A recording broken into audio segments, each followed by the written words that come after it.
Good evening. Welcome to the Ayer Conservation Commission meeting. It's July 23rd, 2015. We're here in beautiful Ayer Town Hall. Please join me in a pledge of allegiance to our nation's flag. I pledge allegiance to the flag of the United States of America and to the republic for which it stands, one nation, under God, indivisible, with liberty and justice for all.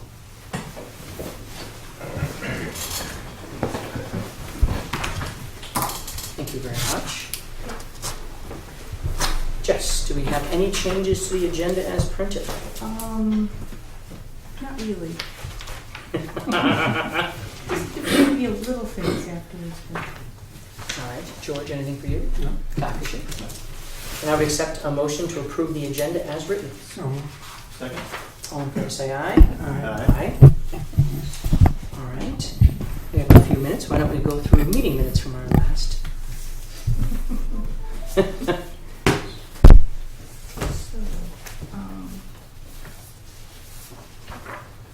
actually have one.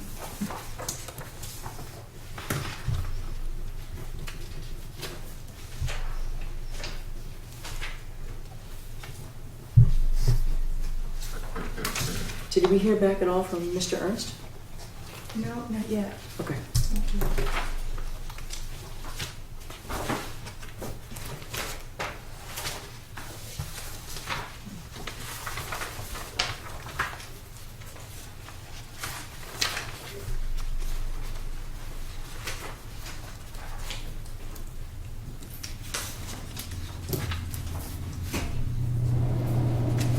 So, not to skip ahead, I saw we're reposted with MACC for Michelle's for the position. Wait. Yep. Already posted.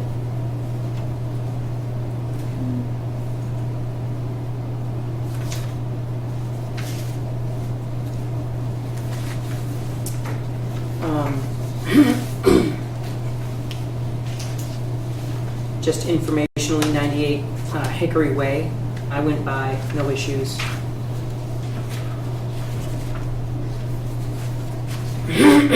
Excuse me. So the work was well outside the buffer zone. Well outside the buffer zone. Had they put up the water line? They had. He had erosion control in place. He had a couple places where the soil was piled up. His contractor arrived as I was leaving, committed to moving the piles of soil. But even at that rate, the soil wasn't going to make it into the resource area. Not unless you hauled it there. Do you mind if I keep these? What is that? Just temporarily? Oh, The yeah. beans. Yes. Alright, anyone have any changes to the meeting minutes? Jess, you're good with your own minutes? I'm good with my minutes. Excellent. Accept a motion to approve the sensationally written meeting minutes from 7/9/2015 as written. so, Second. All in favor, say aye. Aye. Thank you. Do we have any announcements or accounts payable? No, and no. Split those. How about that? We have 5 minutes. You want to tell us about the third floor carpet replacement? Yeah, I can get into that. The apparently the date for doing the third floor is August 7th. Okay. So anything that's not in the file cabinets or inside the desk drawers has to be boxed. is there a lot of that? There's a few shelves, and on top of 2 of the file cabinets. It shouldn't take too long. Okay. Do we have boxes for it? Do we have to get I our think we own will. I boxes? think they're going to provide us with boxes. All right. Can we come in on a Saturday and do it and get it all boxed up? I believe we could. Or Sunday. Or Sunday. I have the key. Okay. But I would say we wouldn't want to do it until That. just before. Yeah. Yeah. Is what day of the week is August 7th? It's a Friday.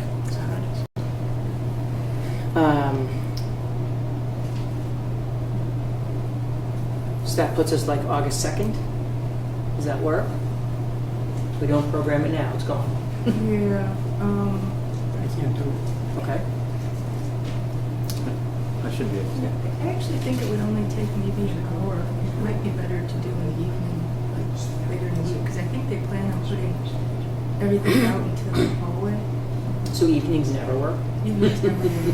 Okay. This doesn't work. Let me confer with everybody as it gets closer to the date and see what their parameters are. Okay, but we're not gonna meet between now and then.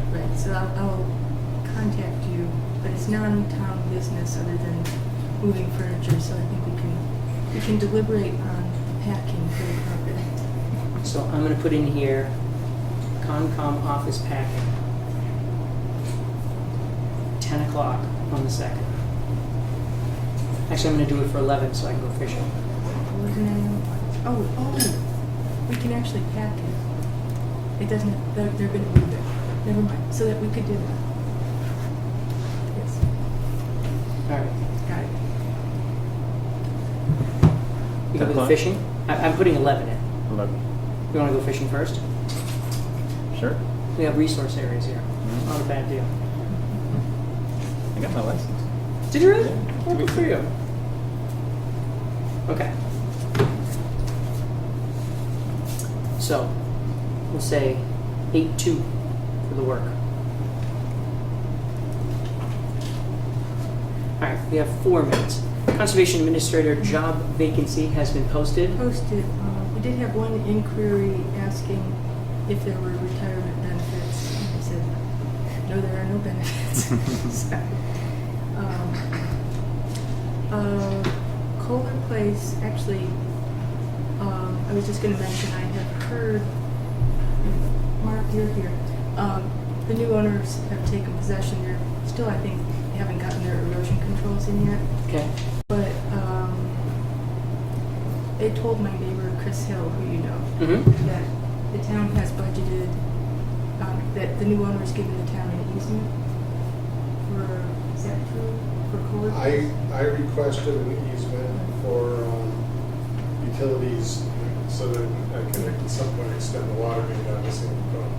And I think he's got it, I think it's the same location as the drainage easement as I think he was gonna have to move it and expand it a little bit. So that would be maybe extending the sewer? to St. He's Paul? running the sewer down the road from Wright Road Right. and then, and the water. But eventually I need to, I wanna loop the Wright Road water down to St. Pond, which has a huge wetland crossing, Yeah. which will probably be a directional drill. Cool. So, just mentioning it? That's pretty nifty. Would you be able to do it gravity, or would you end up with force main? For the water? Well, water's in pressure. Oh no, I meant for the sewer. I thought.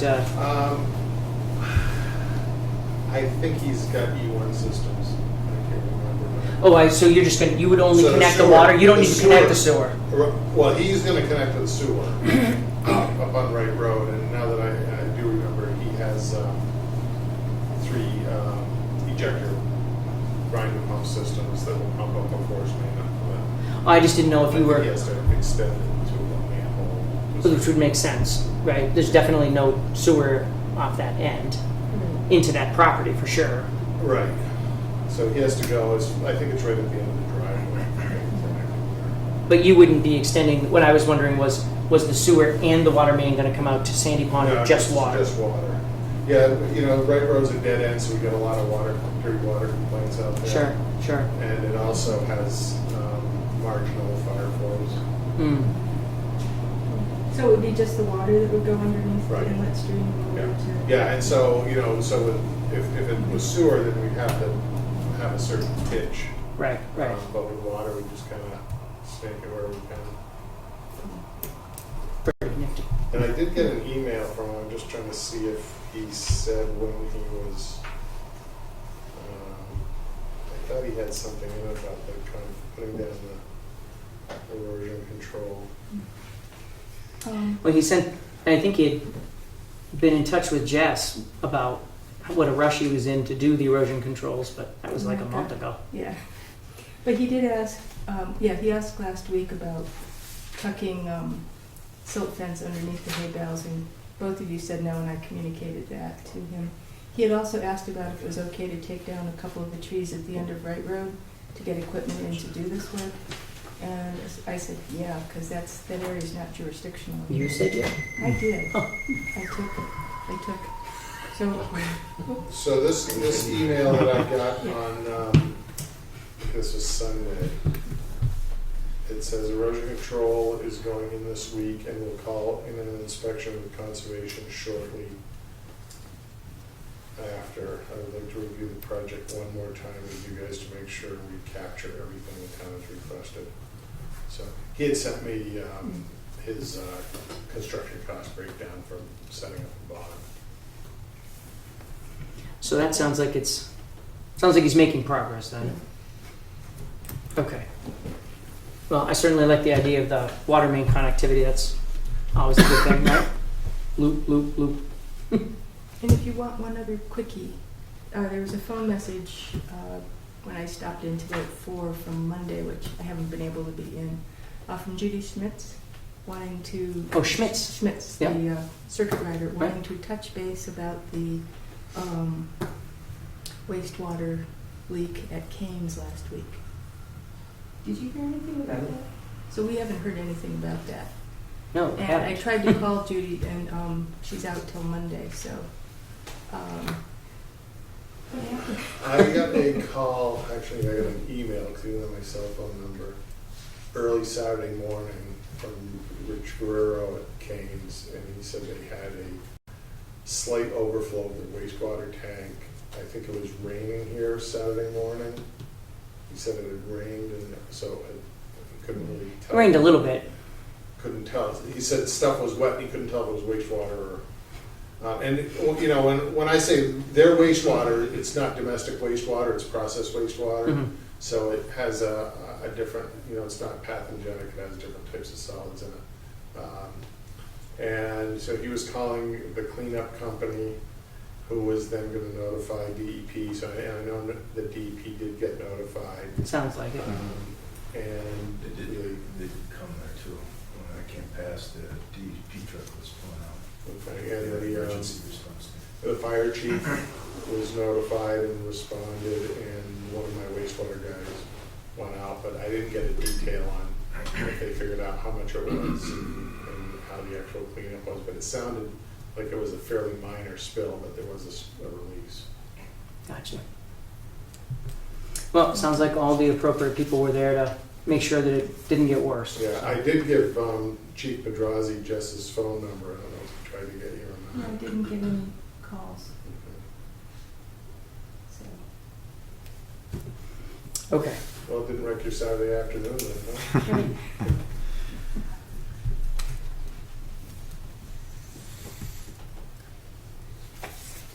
Got the 18th, right? Okay. It is now 7:15. Why don't we open our public hearing for a notice of intent for 255 Snake Hill Road, Air Rod and Gun Club, DEP file number 100-0385. Are you representing? Would you please come up to the chair? And, Thank you. I'm Alan Griffin. I'm with I'm a member, but I'm also the chairman of the House Committee there. We're responsible for the building and the grounds and maintenance and upkeep repairs. And in this case, we'd like to put a little addition on the building for our members. All right. Good evening. With me is Barry Schwartzel. He's our field captain and part of the House Committee as well. We have our filings done. I've given Jess the, I've been feeding her constantly different responses from the state and the various entities that we had to file with. And I just gave her all the abutters that responded. I gave her all the green cards. Excellent. Okay, and so what I've added to the mix tonight is a drawing. And I'll tell you a little bit about how I did this drawing. I included a couple of panoramic views so you could see the pond in relation to where the work is going to be performed. It's a little busy. What I did was I blew up on a big screen a Google Earth map, and I traced basically the wetland delineation on there. It's pretty clear on there because it's just a pond, and the grass grows to the edge of the pond, and you can see it pretty clearly through Google Earth. overall, relative to the buildings and items that are on the map, they're placed relative to each other where they belong. I won't sign up to say there's a great scale here, a perfect scale, or anything like that. About 2 weeks ago, Stephen Sears came out from David Ross, and he put up blue flags all around to delineate the wetlands for us. So what I did was I went out and I physically measured from, you'll see some dimensions from the blue flag. I used the blue flag numbers that he put on them. Excellent. And you can see our proposed addition, and then you can see the actual measurements from a couple of points there. Those are accurate. Those are accurate, probably within less than a foot. And then Jess said he wanted to see 25 feet away from the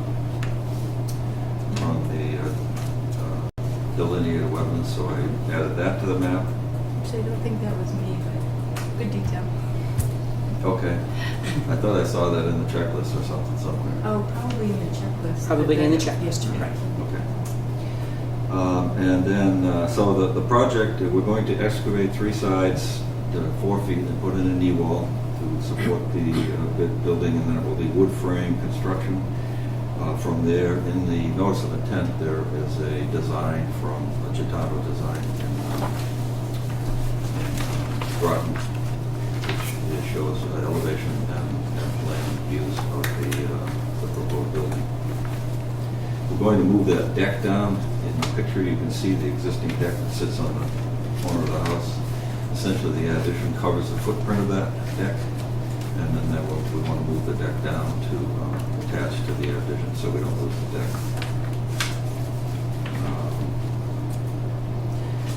And then the checklist asks to provide some erosion control, and I've proposed a 40-foot from the wetlands delineation, 40 feet in all around with a silt fence to control the erosion from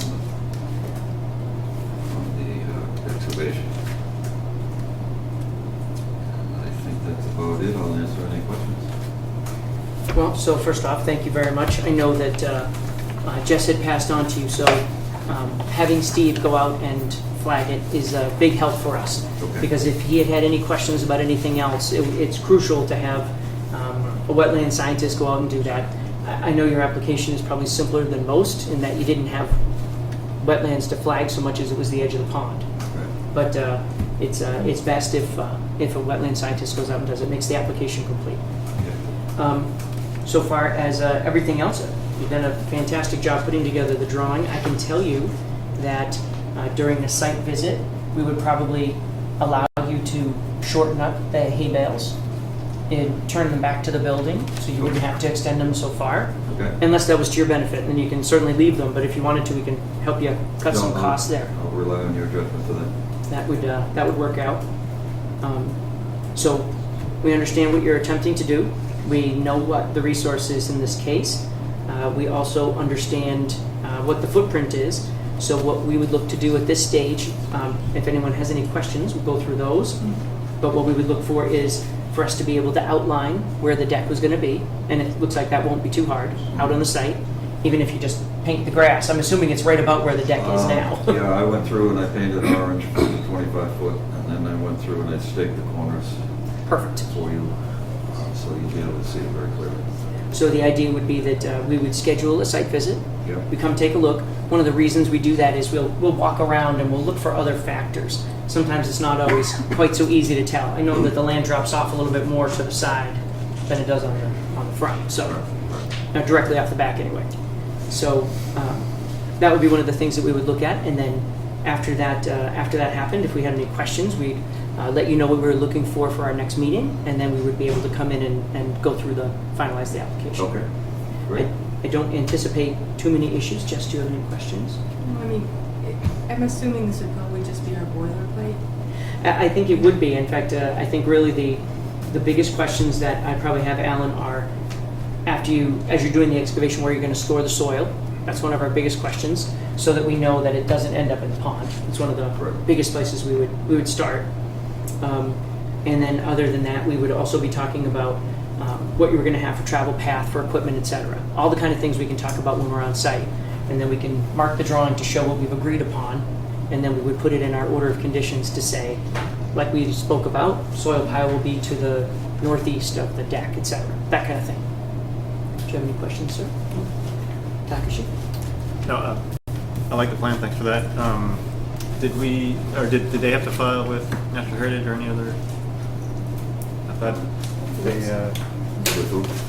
Natural heritage and Yeah. endangered Yeah. species. We filed the National Heritage. you received That- response That yet? whole area is part of the Petapoic, So, endangered species and all that stuff, so we filed with Natural Heritage, and we filed with Mason. any responses yet? None from them. I've heard from the state that they have our application. Okay. They have the notice. Okay. Yeah, often that's as good as it gets until they get back to you. Yeah. No news is good news. No, I'm not going to go that far, but I will tell you that it's, at least they've let you know they've seen it. That's really as good as you can get for now. Okay.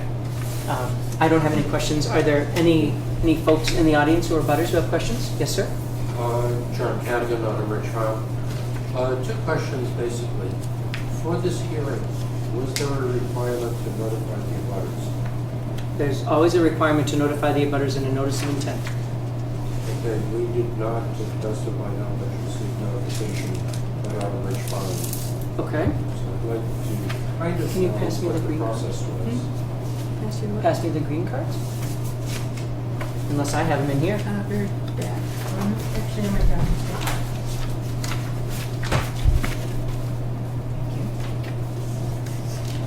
Well, so John, if I can jump past you for 1 sec, I'm going to ask Alan. Alan, how did you come up with your list of abutters, sir? From the assessor. From the assessor? Okay. I provided this with a list from the assessor's office. At the very back of the. I did see that, yeah. There's the official one. I just wanted to make sure there wasn't one missing. But the abutters list from the assessors is in the back one too. Sure. I think of the others. I gave you that one, the water list. Yeah. I believe it's attached in here. That was provided by the assessor. Is it in this I section? think it's in that, yeah, because that just came in separately. Yep. So, John, I'm going to read off the names that are on here. So, it says that a Miss Elmore on Wright Road, a Mr. Cleary on Wright Road, another property for air rod and gun, a Mr. Philibrown on Snake Hill, a Miss Flynn on Snake Hill, and a Mr. Philibrown on Snake Hill. So the assessor's list did not include Autumn Ridge or any of the folks over there, at least as far as I can tell from here. I would also suggest zoning board has a 300-foot abutters notification, but conservation, we only have 100-foot. Right. So That may be We are why. direct abutters. We are direct abutters. Well, are there different? I can show you the property. Oh no, I'm not challenging you. I'm No, just no. trying to. Just Are there verification. different parcels, Alan? Could that be part of it? Could this be one parcel and then there's another parcel behind? Not for them, we only have one parcel per acre. Okay. Well, I know there's actually 3 listed on here. Yeah, I couldn't understand that myself. 255. That's all of us, 255. Yeah. Boy, that's strange, huh? Could I show the presenter the map that might help him understand what our concern is? Well, I guess probably the place to start, shy of reaching out to the Board of Assessors to ask them what might have been the confusion. Did you have any comments on the application, John? Well, I would like to see the plans so that we have a better appreciation for what's proposed, since we Okay. are abutters. Okay. Would you be so kind as to pull up the drawings?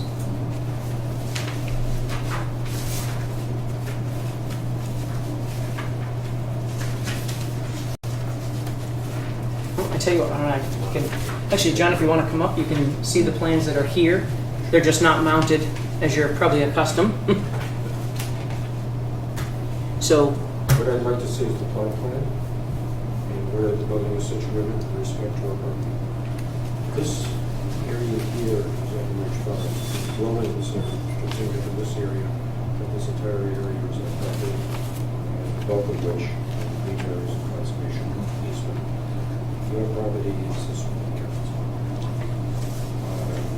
For example, every fall, winter, you go and look, actually we walk across the pond, frozen pond, to look at the stakes that we have at the southern corner. So can you show them here, what your setback is on that property plans? Well, offhand, this is new to me, so I'd have to look this over and see where that comes. This is the GPR drawing. You know where our building is on this?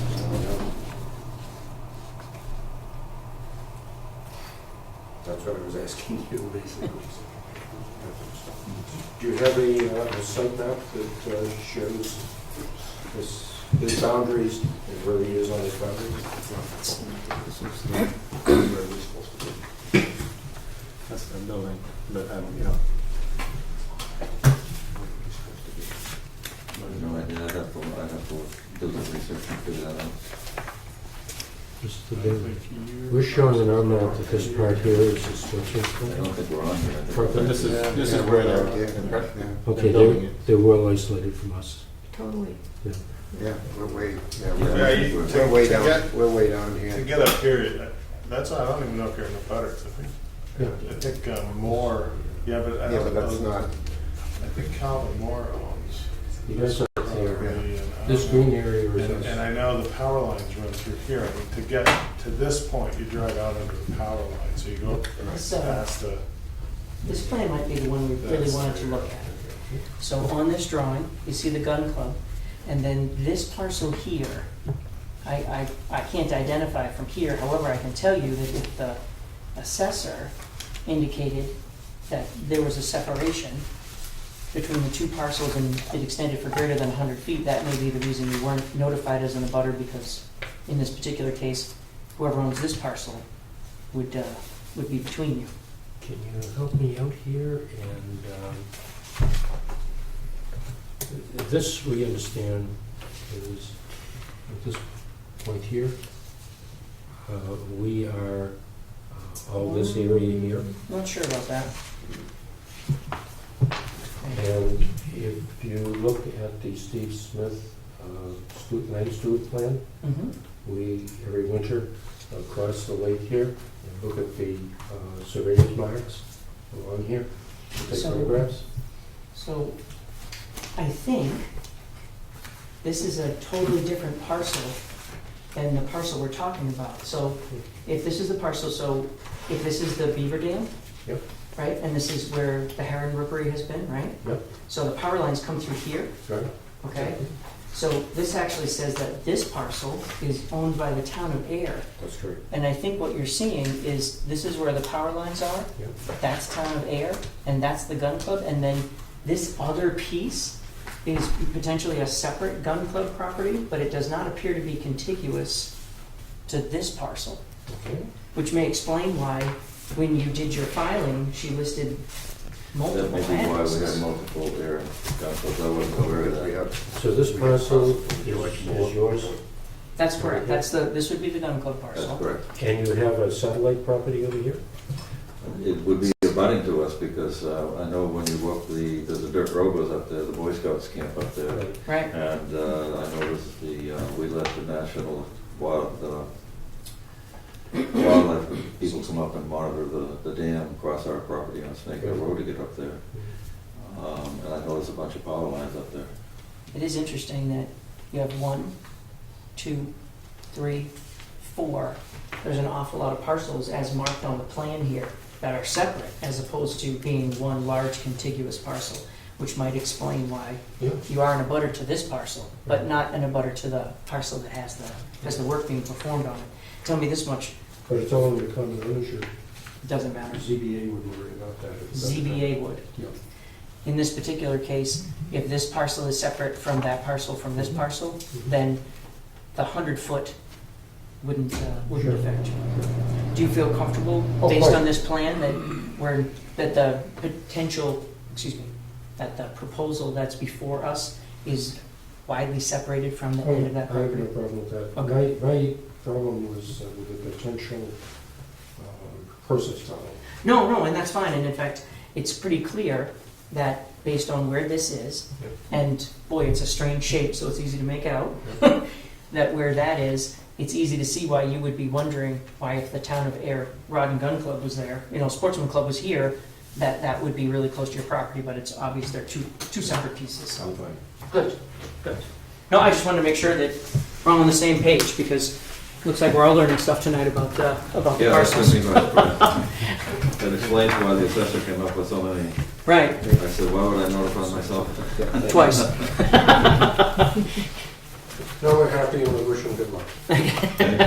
Well, thank you, John, and thank you for following up. I mean, we certainly, it's good that now we all understand it, but it'd be interesting to find out why they're so separated. Yeah, well, I think they were purchased at different times. Yeah, right. Thank you. Thank you, John. Okay.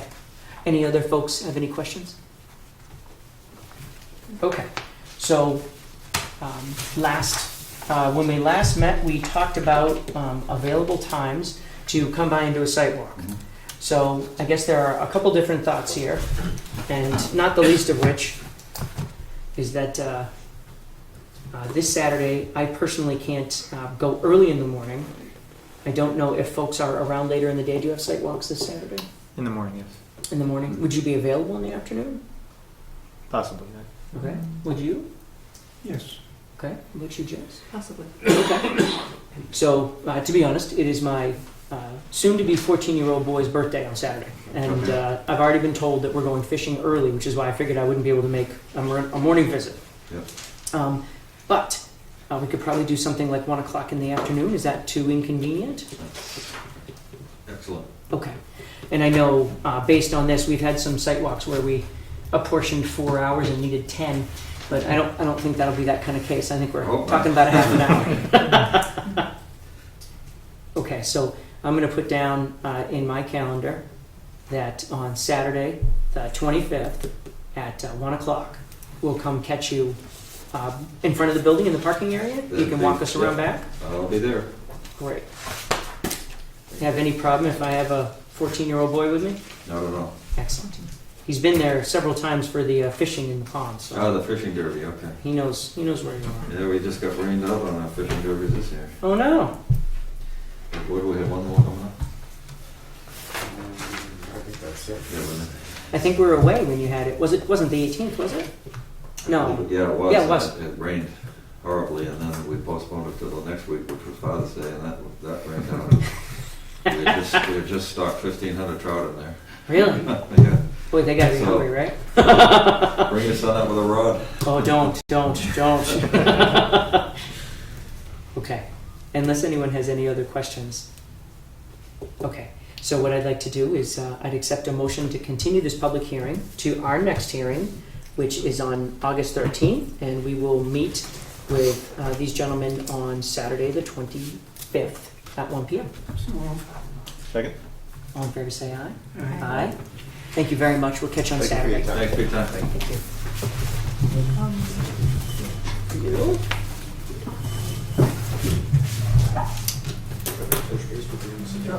Yeah, that's been doing some strange stuff. You know what I did? I did a Windows update. so Yeah. Yes, can you give me that thing again, the password? And can move to memory. It's a good time to pass over a flash drive. That's a fantastic time. How are you, Bob? Good, how are you doing? Good, thank you. See ya. Good to see you. You know, is it wrong to tell you? I can tell you've lost weight. You're working out. What are you doing? Well, currently I'm just started training for a marathon. But Good for you. that's- I don't know. I'm not sure what shape I was in the last time I was here. I was similar last time. It wasn't an insult. It was supposed to be a polite thing. It's all good. There we go. So See that Bill, made it to- do you go up to overweight women and say, "What do you do?" No.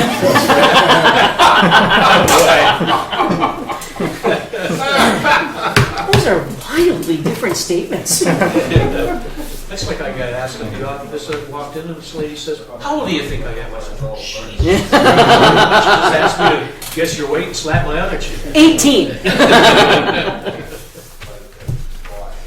So just in terms of, Oh, I'm still. Hold on a second. I'm still waiting to find out if this even works. That's. okay, well, I've never seen it actually do what it's supposed to do. I did it once prepared with for the this, open and I've got the whole thing ready in interpretive dance if it doesn't. Is it? So, no problem.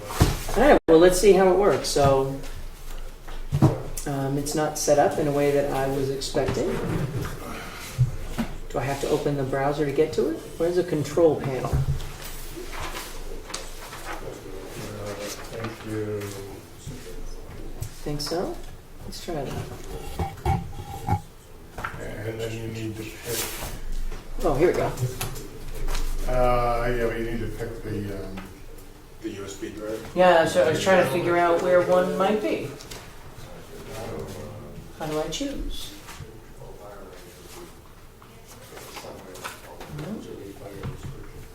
These are the files that are on there. Let's try refresh and see if it gives us anything. Come back over here. Sure. I know I've done this before, but I can't Go back remember. anymore. Yeah, you hardly need me at all. Yeah, I was looking for some sort of. No, I remember. I've done this before, but.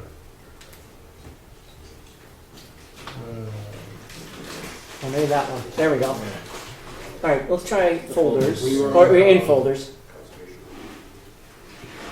Browser. Oh, That's the share. Those are all the folders. sure.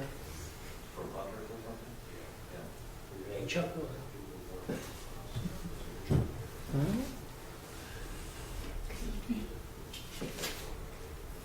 That's the one. It goes on the internet. We don't want that. I don't think that's.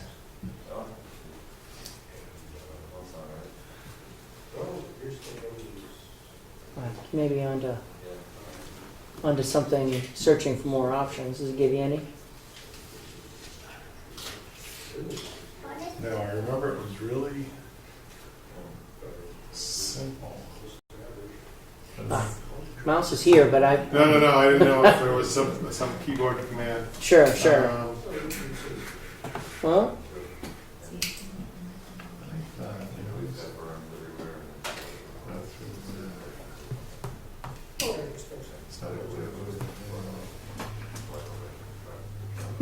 I've seen them swipe from the sides and get additional yeah. sometimes. Well, we kind of saw it gave us the opportunity, but the button just moved it from side to side. Yeah, I What don't was know that? what these do.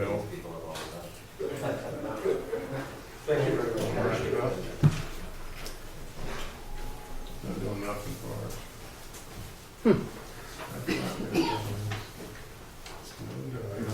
Now, see, that's the weird part. That's in. Yeah, and the other one must be in for the mouse, right? Yeah. Oh, here we go. Oh, so maybe we just Yeah, like to you have try it. to click on that. Oh, there we go. How about that? Okay, so about halfway down air ponds, yeah, that's. Right.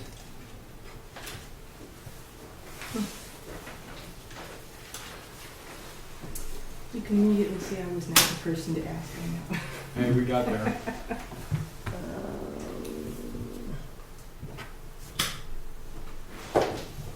Come on.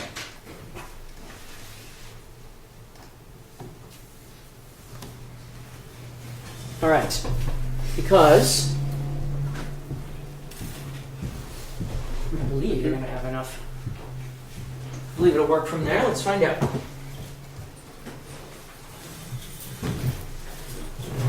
Well, it seems, oh wait, no, it's, that's not it. I'm not going to pretend I know how to get from page to page. Don't get me wrong. That's not it. Well, You do the up down. See over on the left where it says up down. I think that's what you use. Oh, there you go.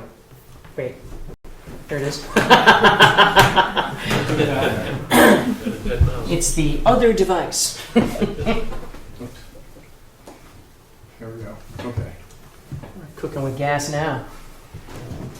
Okay, so before I get into presentation, I don't know if you want to just talk about overview stuff. I mean, I've got Well, I tell you, so first off, I know I speak for all of us when I say that we were really thrilled to receive the presentation documents, the draft documents, and we read through them, meeting as we did, in fact, with the Ayer Pond and Dam Committee. They joined us for our conversation on the different sections. We greatly enjoyed, especially a lot of the raw data, which the geeks among us really found thrilling. Where we felt like we would be looking to talk to you about some other detail was in particular on recommendations that we could then use. I think I sent you a quick email. Yep. Recommendations that we could then use to build a plan, which we could use to build a budget, which we could use to go to town meeting and say, we just had this fantastic study commissioned, and based on the study that we commissioned, we're expecting to do these tasks over these years. We've estimated the cost to be X, and this is what you can expect from us for the next 5 years. 10 years seems like a little far out, but certainly to put something together that would give folks the less of the we're going to come back and see you every year mentality, and more of a we have a 5-year plan, and Right. here's how we're going to approach it.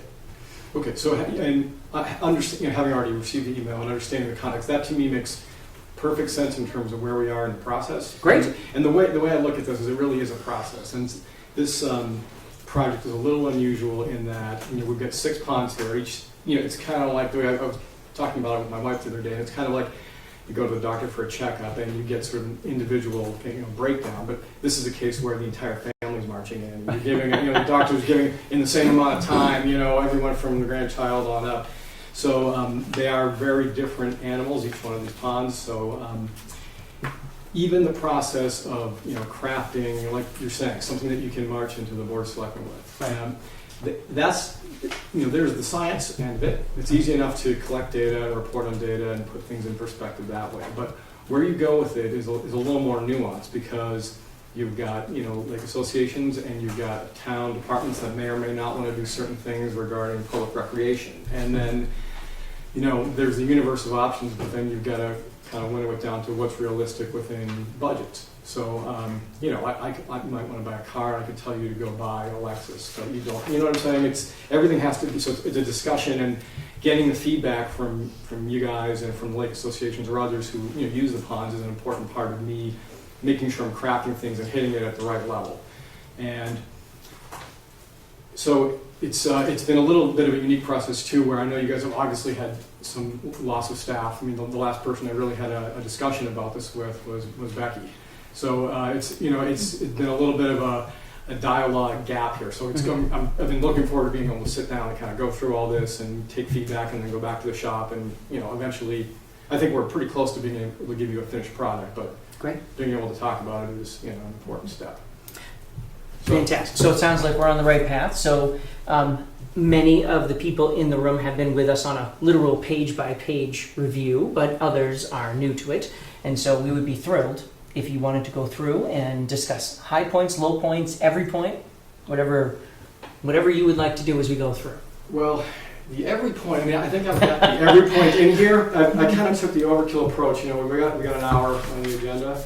And this is sort of like your analogy with having 4 hours for a site walk and needing 10. That wasn't an analogy. Unfortunately, that was right. Was anecdotal. Well, we could very easily spend an hour on each one of these ponds and still need more time. So to try to cluster all 6 into one discussion really squeezes it down. So I think what we'll do, maybe take this through the process here, and we'll kind of keep an eye on the clock. And if we're getting into stuff that you feel like you've already feel solid about, and you've got to move on, just let me know. And Perfect. Because there's a lot of slides. Well, what's interesting is I think for us, even just the way that you present the information and the way that you talk about the information will be helpful for us, because we're coming at it from our direction, and I'd like to hear about it from your direction, because we're all lay people. We may be of varying skills and degrees of understanding what you're talking about, but none of us have done any of the testing or any of the reviews or provided any of the proposals that you've done in the past. So we'd be interested to hear your feedback. Sure. So. Okay, sure. So I think we can keep this really informal, jump in at any time, take questions on any of these slides. We can kind of keep it relatively informal. So just to get into this, the 6 ponds that were part of our study were Lower Long Pond, Sandy, Flanagan, Pine Meadow Pond, Balch, and Grove. And this just kind of is an overview of the main elements of the study. We went out and did water quality sampling, really just a snapshot in time of summer conditions in these ponds, which is always, probably one of the most important points in digesting the data is to keep it in the context of this is a one-time snapshot, and the best way to collect lake data is, over a long period of time with some good consistency with methods and labs that you're using, so you can see long-term trends and you can kind of iron out some of the little blips that might come with, the normal variation you see with sampling. You try to, kind of smooth out some of that variation and see the trends. So 2 things. And number 1, we heard you talk about that, and believe me, it was a big function, a big feature of our discussion was how do we function doing this in the future so we can gather that trending. And also, Mark Wetzel from the DPW, I don't know if you met Mark when he was here last time. My colleague Renee yeah. is the engineer who worked on some of the field assessments. And one of the things that would be valuable for me on the water quality sampling is a future sampling plan.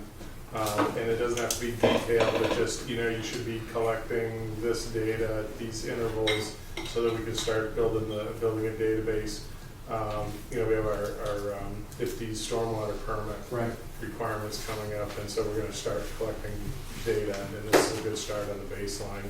But we need to have a better understanding of where we ought to be doing what. Okay. And also for me, one of the things that we were talking about was also, are there specific places that take that sampling? So for instance, is it better to do a sample in the middle of Sandy Pond, or is it better to do a sample where Sandy Pond flows into Flanagan's? Is that an important difference to catch it where there's flow or to catch it where it's more sedentary? So we were interested in the same thing because we're really excited about the testing. Okay, well that's an excellent point and one that's very easy to provide in the context of this, as a recommendation. So we can give you a recommended sampling plan and maybe kind of put it as a option A, B, and C depending on your budget and staff, and if you get volunteers, and maybe what you're able to do in Flanagan Pond because you've got a lake association there is different than on another one. So that's easily done. Okay. So the second part is looking at phosphorus budgets and modeling. Phosphorus being the nutrient of greatest concern for the vast majority of lakes and ponds. It's what's considered the limiting nutrient, meaning you've got a variety of nutrients that together are important for plant and algae growth, but phosphorus is typically the one that is in least supply. So as you increase its availability, then you will have a better fueling for plant and algae growth. So we look at that and sort of model what's expected, and then see how that compares with the actual data that we've begun to collect. The third part is the assessment of aquatic vegetation, going out and doing the plant mapping, looking at what's growing, what's dominant, and having that inform potential plant management options. Fourth was going out in the field and looking at the watersheds and beginning to get a sense of where the low-hanging fruit was for improving stormwater management and opportunities to reduce pollutant loading to the ponds, primarily phosphorus loading. And then the fifth one was sort of a standalone, separate investigation, which was looking at human recreational risk, the kind of risk that someone may have from coming into contact with water or sediments by, if you're down at Peroni Park or paddling and fall out of your canoe, that kind of thing. So I know the town had sort of added that in as an extra task for the project because of discussions about whether the town wanted to move forward with improving or increasing public access by way of a boat ramp or other things. So, and that actually, I think in terms of tonight, because that's such a different animal than the top 4 categories, I guess I'll kind of leave that as a separate topic. It's not really specifically included here. That we provided that deliverable early on, and I think that's something that we can, I'm not the human health risk assessment expert. Any questions or comments or responses to comments, I would go through our expert on that. We've got a PhD, toxicologist who works on this kind of stuff all the time. So. I think we're fine with Grove Pond as a standalone because it really is for us. It was part of the reason to do Grove Pond as a standalone is It is about figuring out where to go with Grove Pond as a single pond. Right. So the other 5 ponds, all in their own way, lead into each other in some way or shape. So that's really, we were very interested, especially like as you talked about with the phosphorus budgets, and you talked about some of the changes that could be made, some of the things that we could do. We were excited about that. There were some details that we were looking for on that. I think in the scope of work it indicated that there'd be information regarding how one would go about securing permitting, et cetera, for those potential costs. One of the things that we did during our meetings was we referenced the scope of work pretty exclusively for 2 reasons. Number one, because we were so excited when we did receive your plan of attack for how we were going to go forward, and number 2, because as scope of work. As the scope of work goes, the one that you wrote was very detailed and thorough.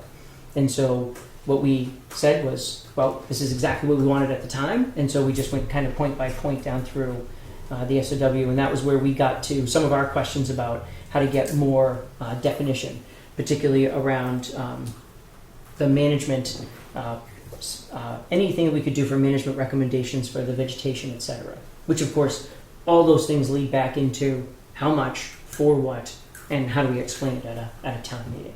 Okay. So one thing, I guess maybe just, since we're not getting into the details yet, just to sort of set the tone, I think there's often a bit of a disconnect in terms of what people's expectations are in terms of when you're talking about phosphorus loading and the type of watershed improvements that you can do to reduce phosphorus for water quality improvement, and how that links to aquatic vegetation control. There's a lot, I think, of misinformation out there, even in writing, that sort of makes this connection. Well, if you reduce phosphorus, that's the answer to driving down plant. Oh, please don't misunderstand me. No, I'm not making that leap. No, that's okay. What we're looking at is we're understanding that it's a holistic approach to the ponds and the health of the ponds. And so I was making an example of the fact that one of the items that we saw very specifically in the scope of work was getting us in a place where we would understand what some of those things were. We're completely on board with the idea that, and in fact, one of the questions we had was, often in places in the study, it indicated how many pounds might be saved in a year. And so one of the questions we had was, okay, well, is that a good thing? If we save 10 pounds in a year, is that a big deal? Or if we save 10 pounds in a year, that's very minor. So we were also looking for some advice in that regard. Yeah, and that's, we'll get to that in the, Okay. in the slides. And I think since you're asking the question in that way, that with another very simple set of visuals, I think the dots get connected there. Great. But we'll get into some of that today. So Sure. Let's just get right back to it. So here are, starting with water quality. We've got the water quality sampling shown with the red dots being sort of the central locations for the pond. And then for each pond, we had a tributary location. Here we go. So Lower Long Pond, there's not much of a, not like a blue line stream or anything like that coming in, but there is a wetland complex to the north, so we chose that as the tributary location for lack of a better one. And then sort of a central location shown in red there. Sandy Pond, pretty obvious, the deepest spot is through the middle there, and the primary tributary, but that doesn't show up on the screen, although it's going to disappear. The green dot for Sandy Pond is where the flow comes down from Lower Long Pond and then Upper Long Pond and then into this cove on its eastern side. Right. And for those who aren't familiar, so Long Pond comes down in like this and then works through a wetland system in, and that's, oops, I did that. There we go. Comes down in and then comes in over in this area right here. So that's why you picked that as a tributary. So right. It really does, it loops right around like so. So I guess it's pretty self-explanatory. There actually is another slide. I can't remember. No, it's up a ways, and I've got it in there for a different purpose. But the general, just to kind of continue the linkage of flow, you're going from Long Pond into Sandy Pond into Flanagan. Pine Meadow Pond flows to the south into Flanagan also. And then Flanagan discharges at its southwestern point there into Little Bulge Pond.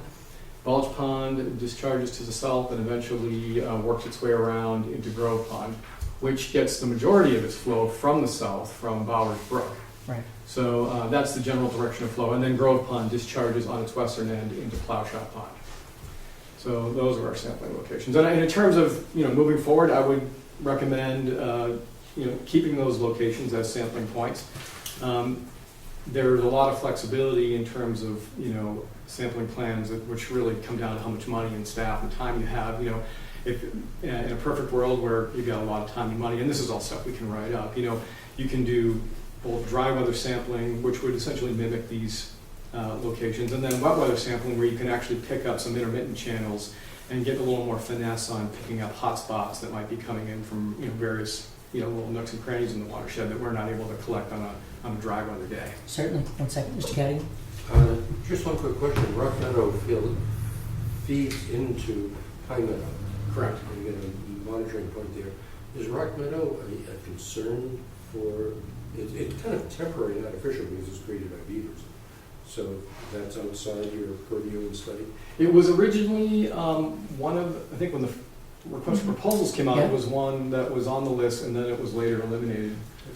The main reason, as you know, Mr. Cadigan, is that it's really a temporary, it's based on a structure. It's not based upon any kind of, in this particular case, really the dam down where Bulge Pond empties out is what controls the level of the other three ponds, of the three ponds total. Pine Meadow has a dam at its end, which is, obviously man-made, but our concern was with Rock Meadow, as you remember when the dam let go a couple years ago. So we didn't really consider Rock Meadow to be worth studying from that perspective, in that it's transient. It's transient.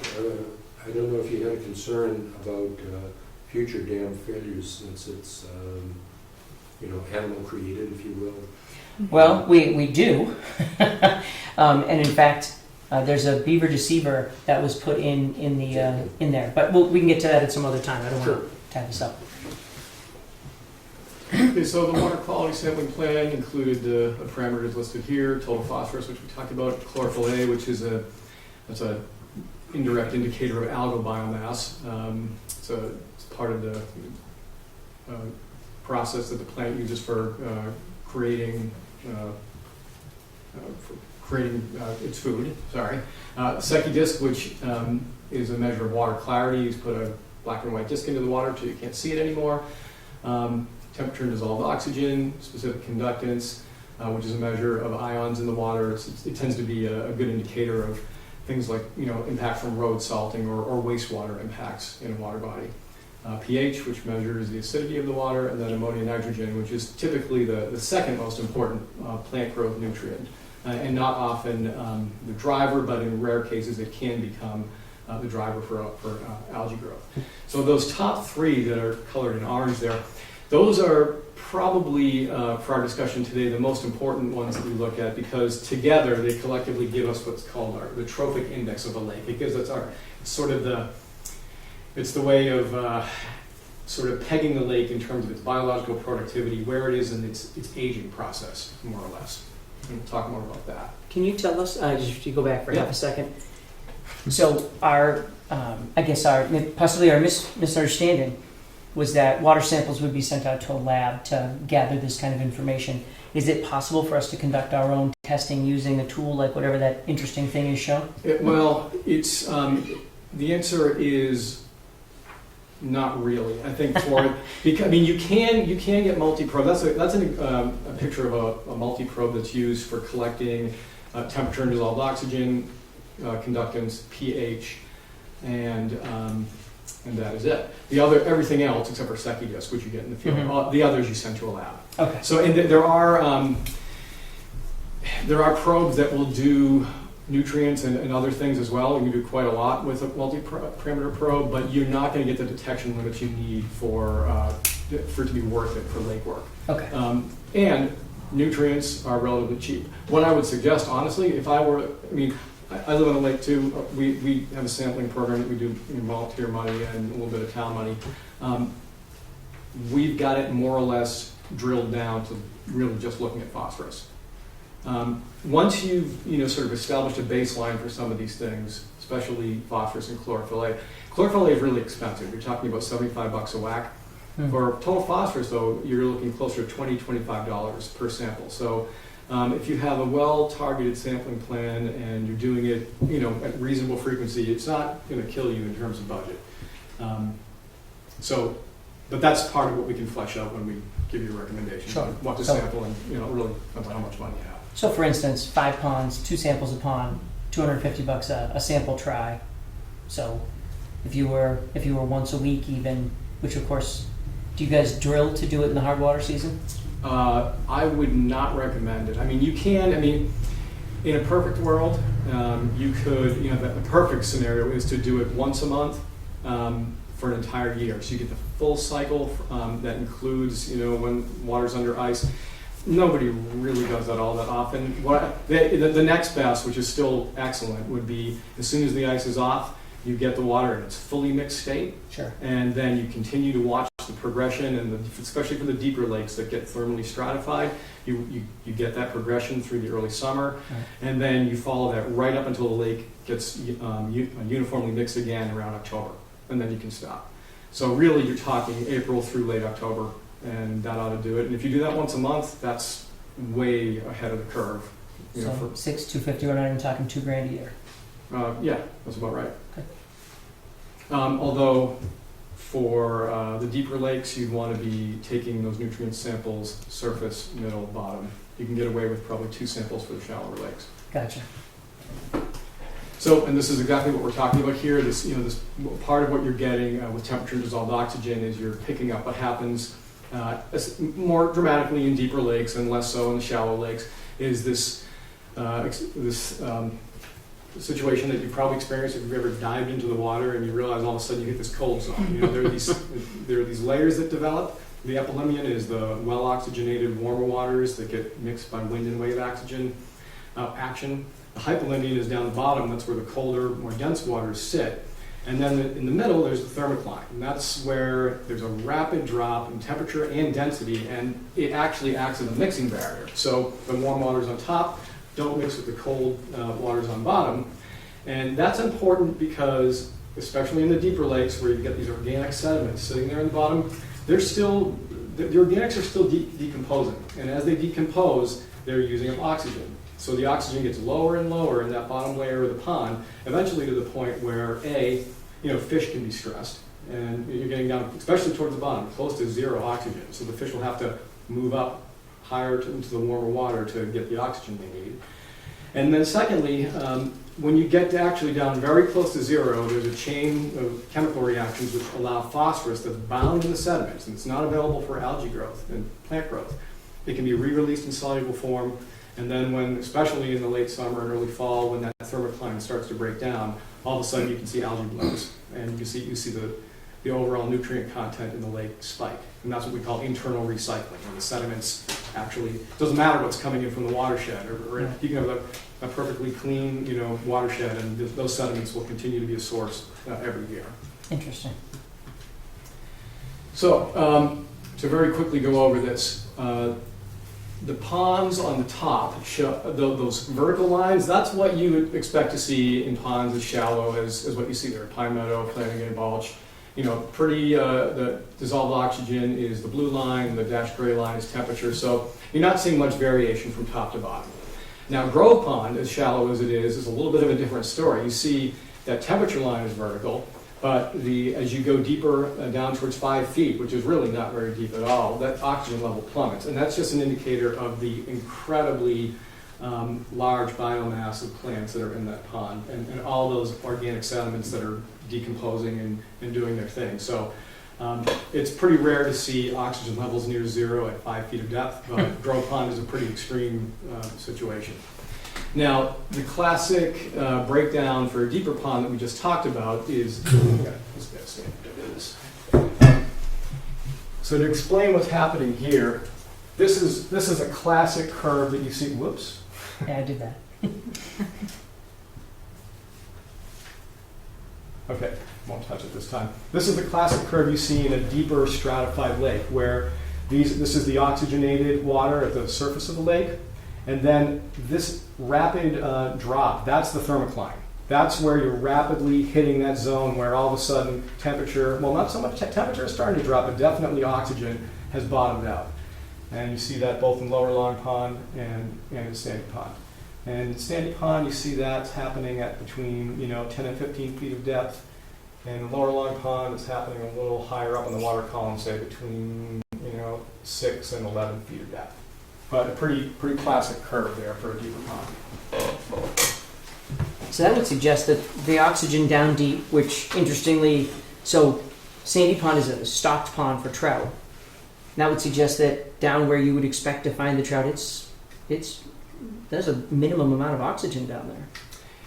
In the zone between 15 to 20 feet. And remember, these are results from the later, it's summer, but it was first week of September, so you would expect that to progress further as the summer goes on. But yeah, you've got about a 5-foot zone there at the bottom in the deepest part of the pond where it's not suitable for cold water fish. In general, the hinge point for that, if you're thinking about this cold water fish habitat,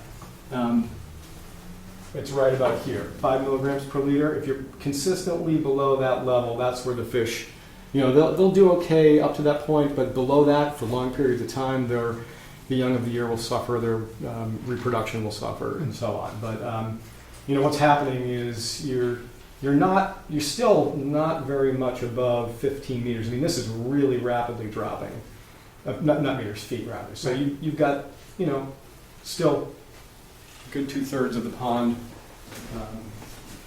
water column that's good habitat. So, looking now at this trophic status assessment, this is where we look at the major parameters, the phosphorus level, water clarity, and chlorophyll A, which is an indicator of algal productivity. So to put that in context, when we talk about eutrophication of trophic status, this is a natural process. This happens to every lake. If you think about the glacial origins of these lakes, the glaciers, carved out the landscape and they started to retreat 10 to 15,000 years ago, left these holes in the ground, and then were then filled with water. So what you started with on the far left, when they're geologically young, is an oligotrophic lake. Usually a coarse mineral bottom, not a lot of organic sediment, not a lot of plants or fish or really anything living in there, just nutrient-poor water and gravel on the bottom.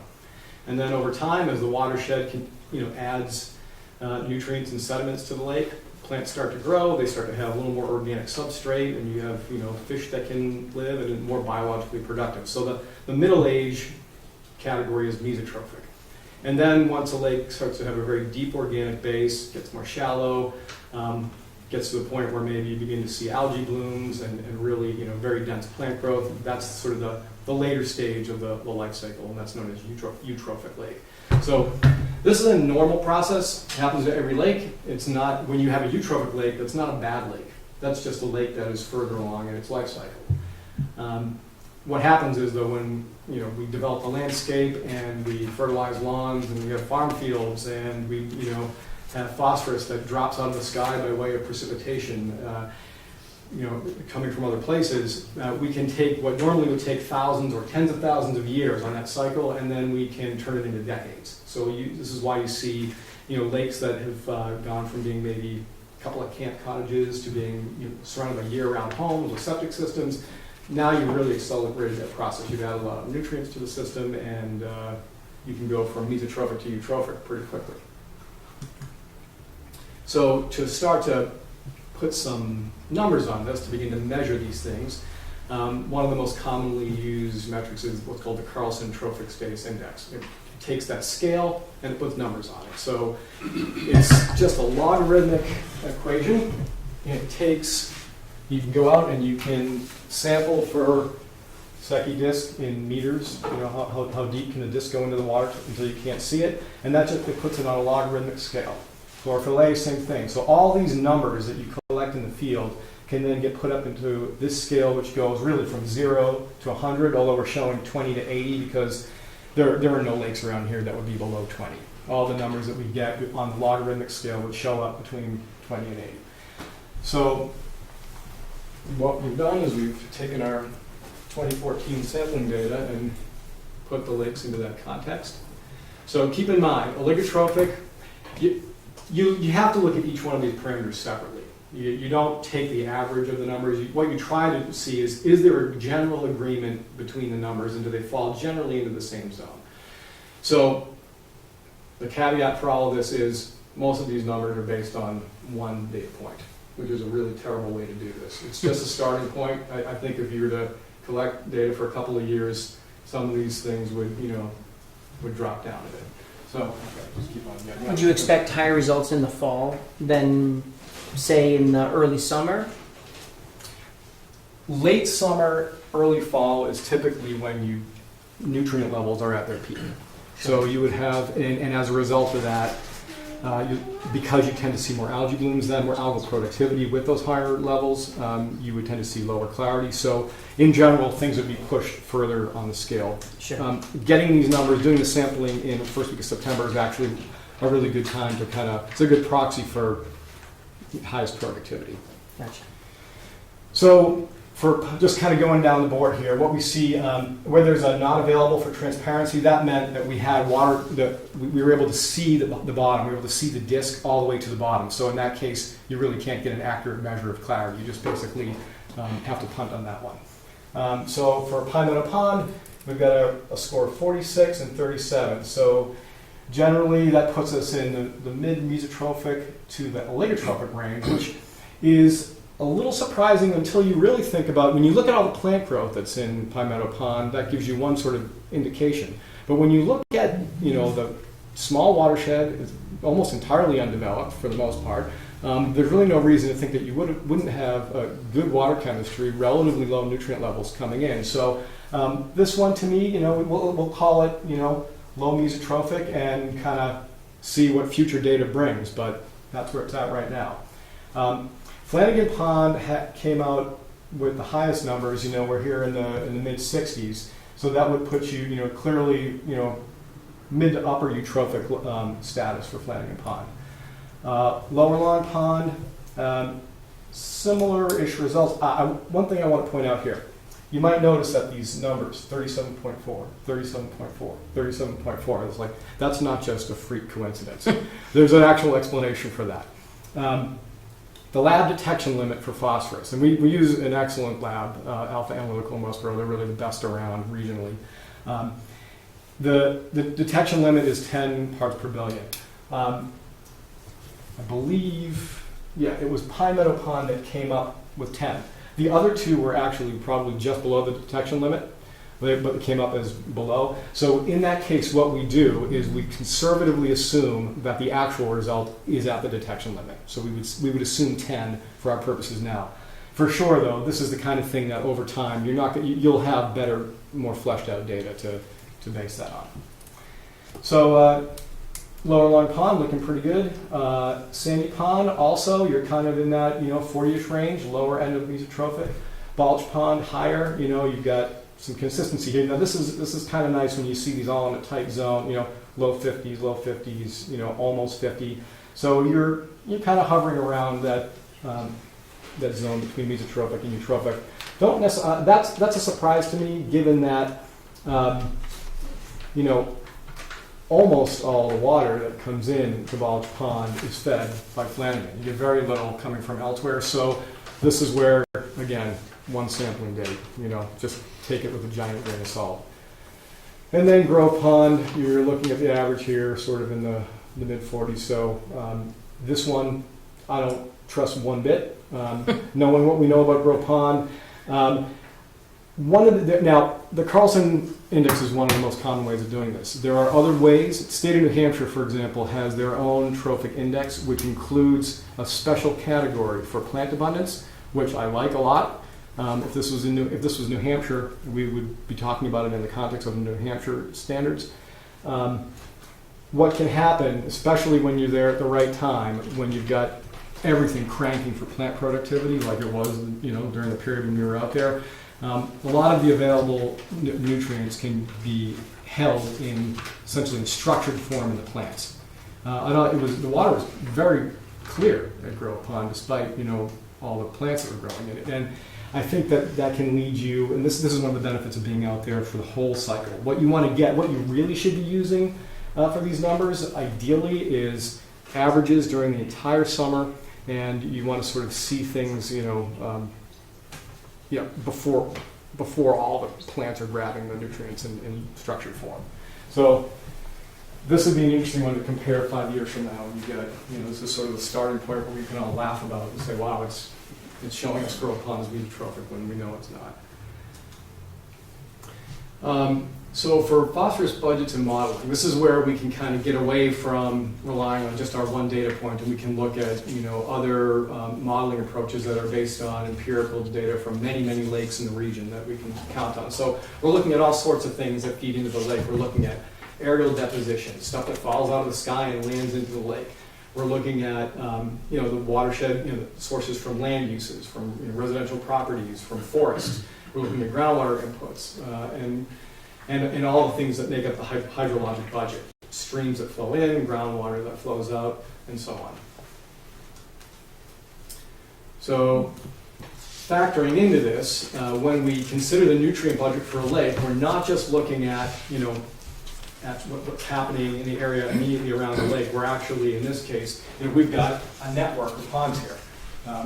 I think we kind of verbally talked about this on the other slide, but when we consider, for example, the nutrient budget for Sandy Pond, we've kind of broken this up into sub-watersheds. What's draining into Lower Long Pond, what's specifically draining just into Sandy Pond. But we will always take the nutrient load coming in from the stream, and then add that to what happens beyond the stream. So it's an additive process. Bob, do you assume there's some assimilative capacity in each of those ponds? So for instance, the phosphorus going into Flanagan's might be less than it is coming out of Flanagan's? Yeah, that's absolutely right, because every lake is a sink. Some of it, some of the nutrients coming in will actually flush right out, and some of them will come in and be grabbed by algae and then settle down to the bottom and become sediment. And yeah, that's exactly what happens in the process. It models all of that, and then it has an endpoint and a so discharge. is there an advantage to having say an area where the water flows into Sandy Pond to have a certain type of plant material there to eat up some of the phosphorus and other nutrients? Well, or it flows through the storing area? Yeah, I mean, that's a good way to look at it, and I think people often don't think about it that way. But it's just in the same way that you guys are a conservation commission, deal with wetlands all the time. Wetlands have important functions and values in terms of nutrient uptake, and that's exactly what you're describing here. So if you've got, let's go back to what happens here. Water's flowing out of Long Pond, and then it goes into Upper Long Pond, but then it goes through this, essentially a wet meadow system here, and that is grabbing nutrients. It's filtering out sediment. It's doing. There is no better BMP than this. What we're trying to do when we're building BMPs in our watershed is trying to recreate a natural landscape where plants do this kind of thing, where water has the ability to soak into the ground and be filtered by the soil instead of rushing off a street into a catch basin and then into the pond. So yeah, what you're describing is it a good idea to have a natural process be part of the cleansing of the water? Absolutely.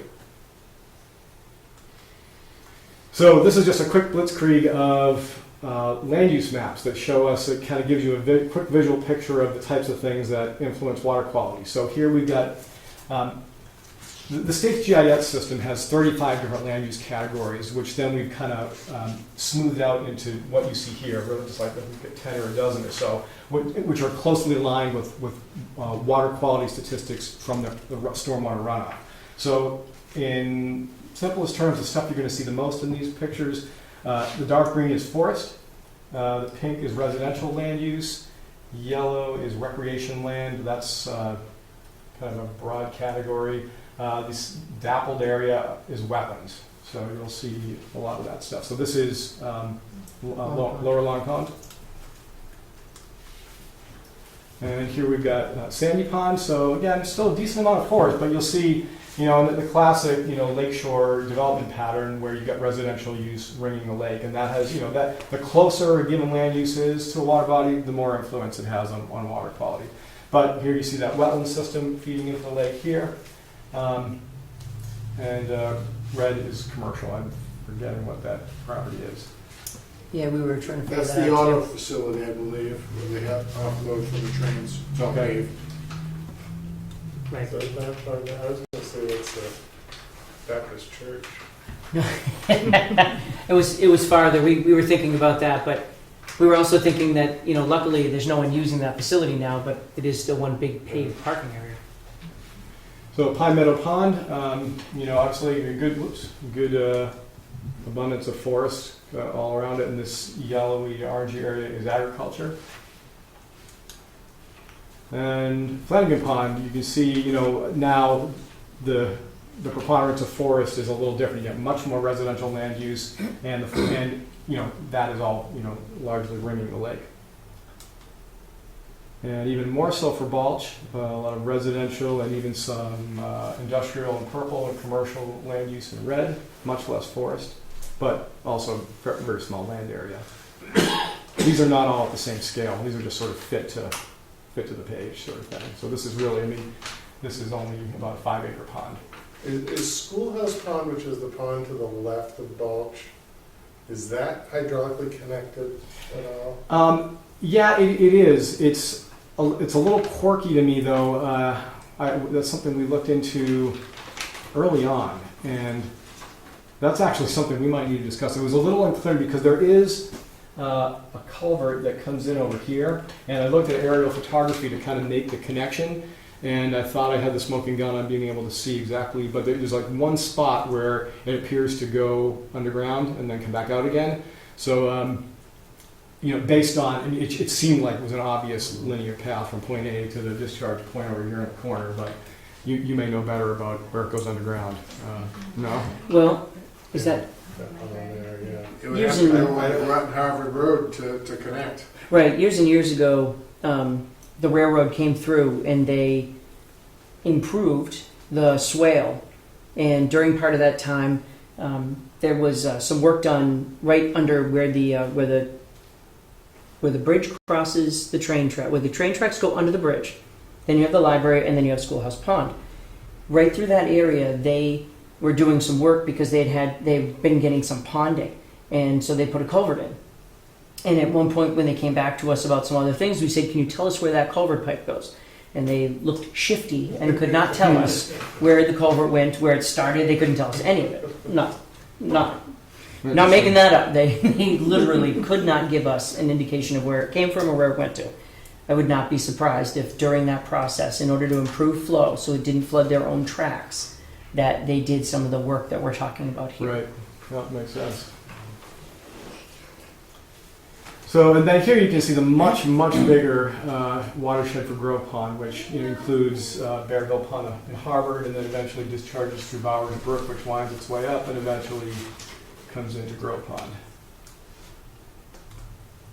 So, when we do modeling, this is just to give you a sense that there's a bunch of things that go into it. There are 3 major categories of work of information. There's the physical and the chemical features. The lake bathymetry.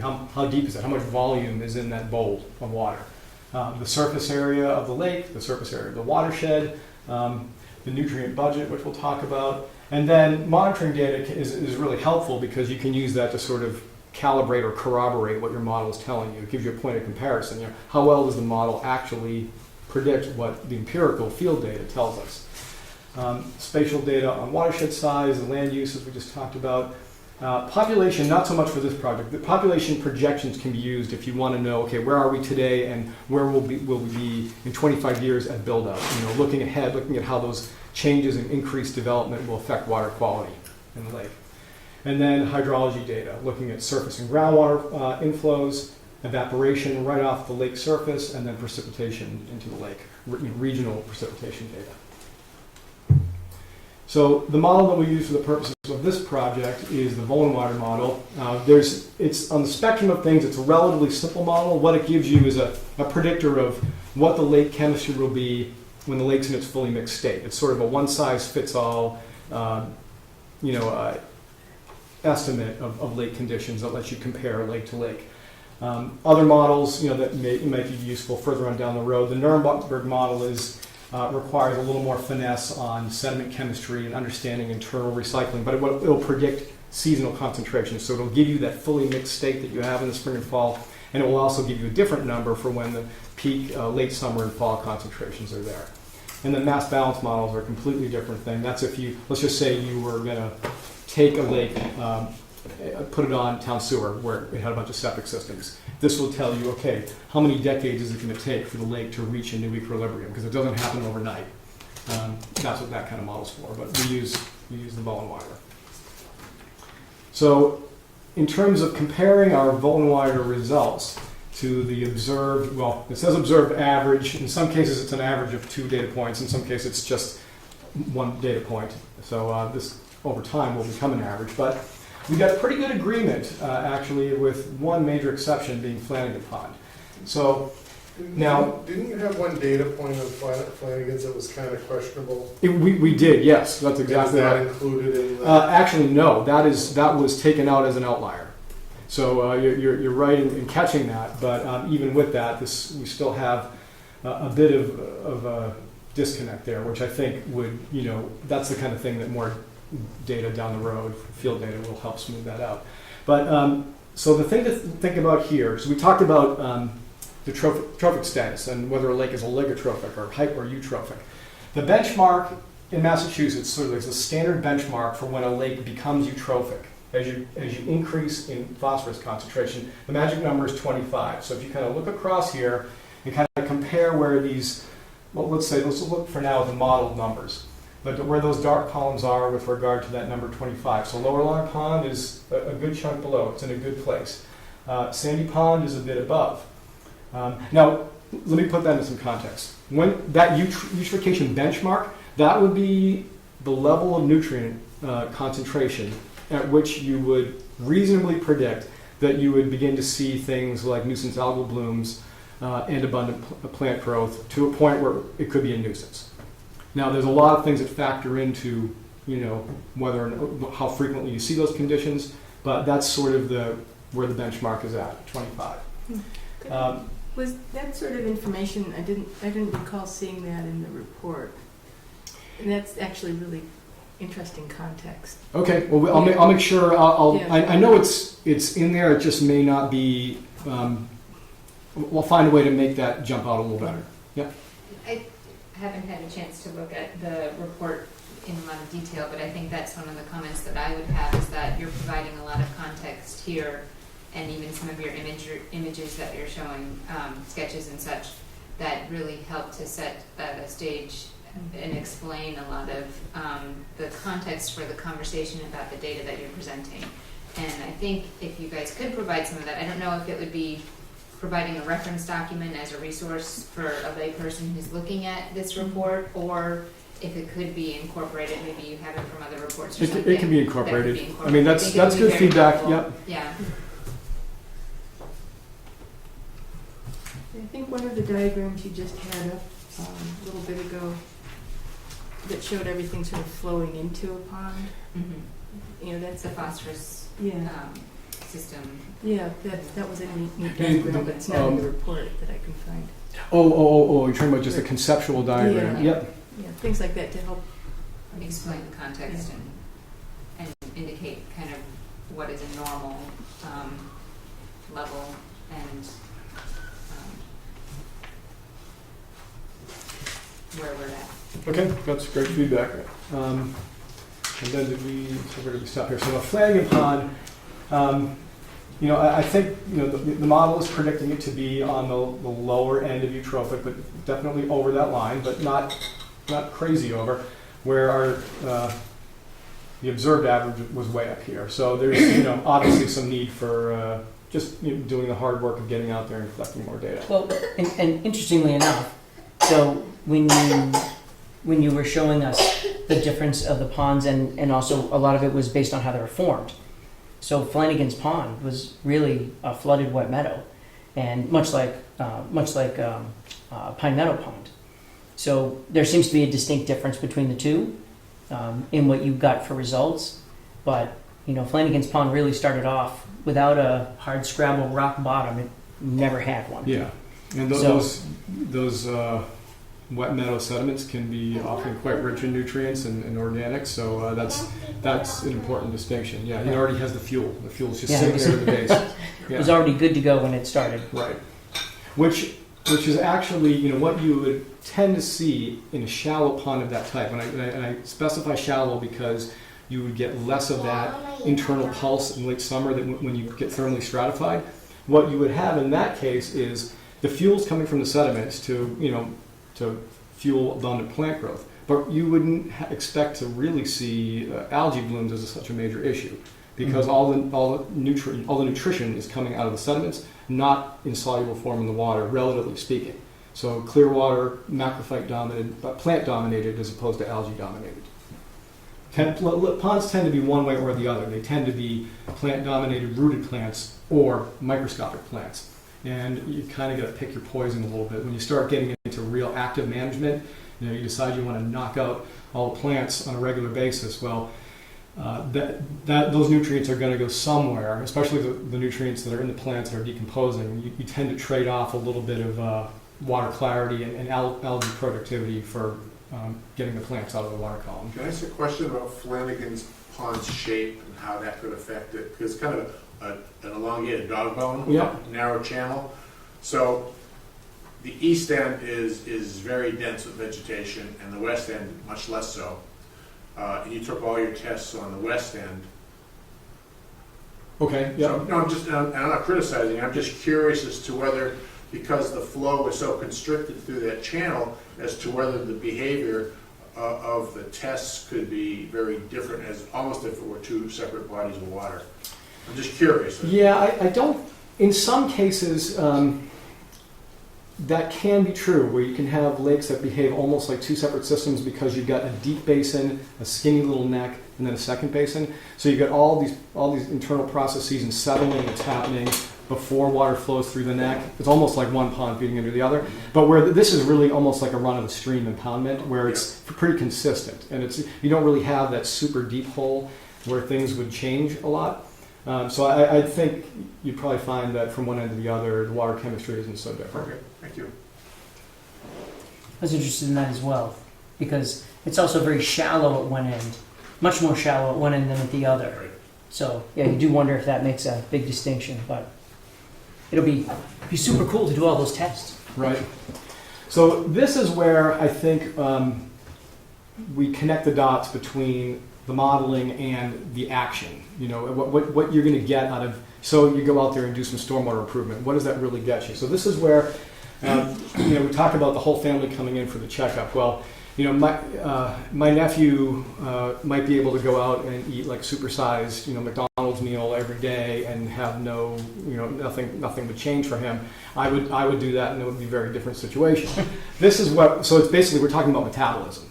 So this is where we get to the question of what's the lake's metabolism, and that's, the question here. What we're getting is how much phosphorus would we need to reduce? How much would we need to reduce the load, the diet of the lake, in order to reduce the in-lake phosphorus concentration by 1 microgram per liter?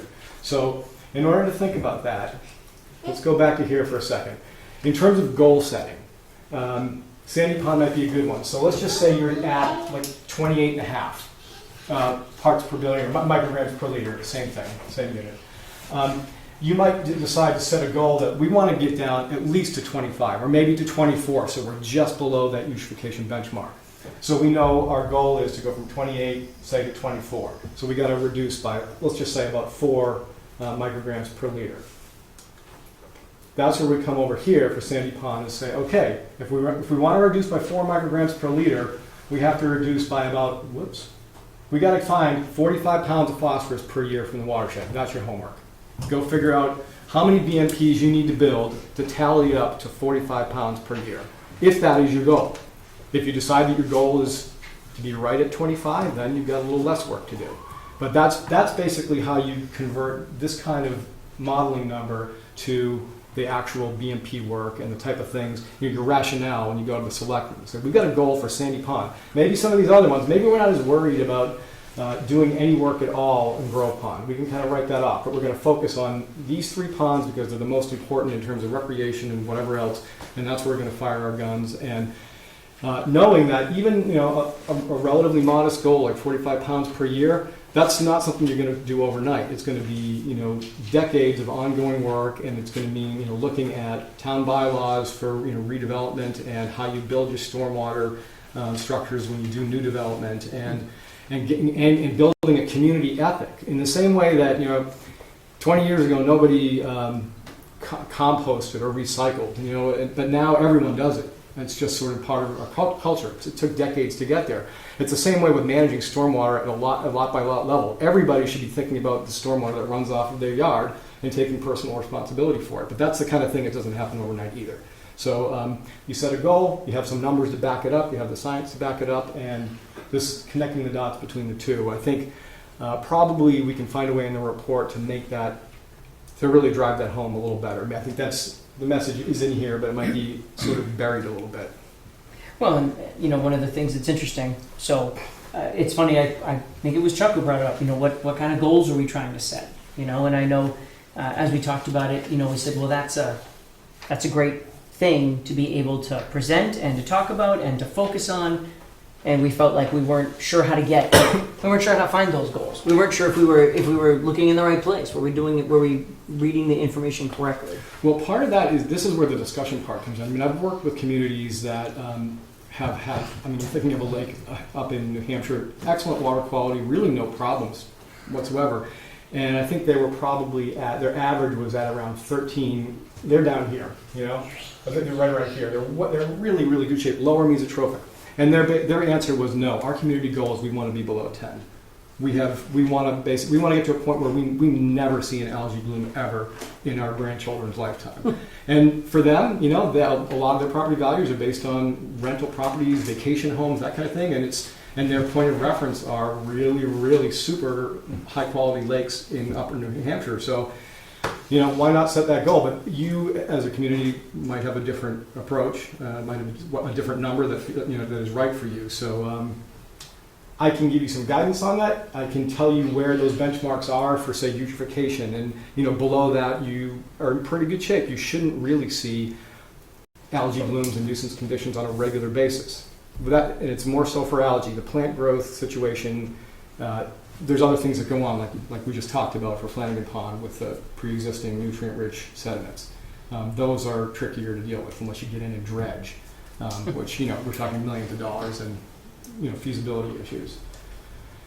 So that's basically the overview on this slide. That's where you get to do the math and correlate it to action. So Bob, did you have a question? Just a question, I'm not Yep. sure if you said it, but the phosphorus that you're talking about here is based on the model output, not the actual sampled data.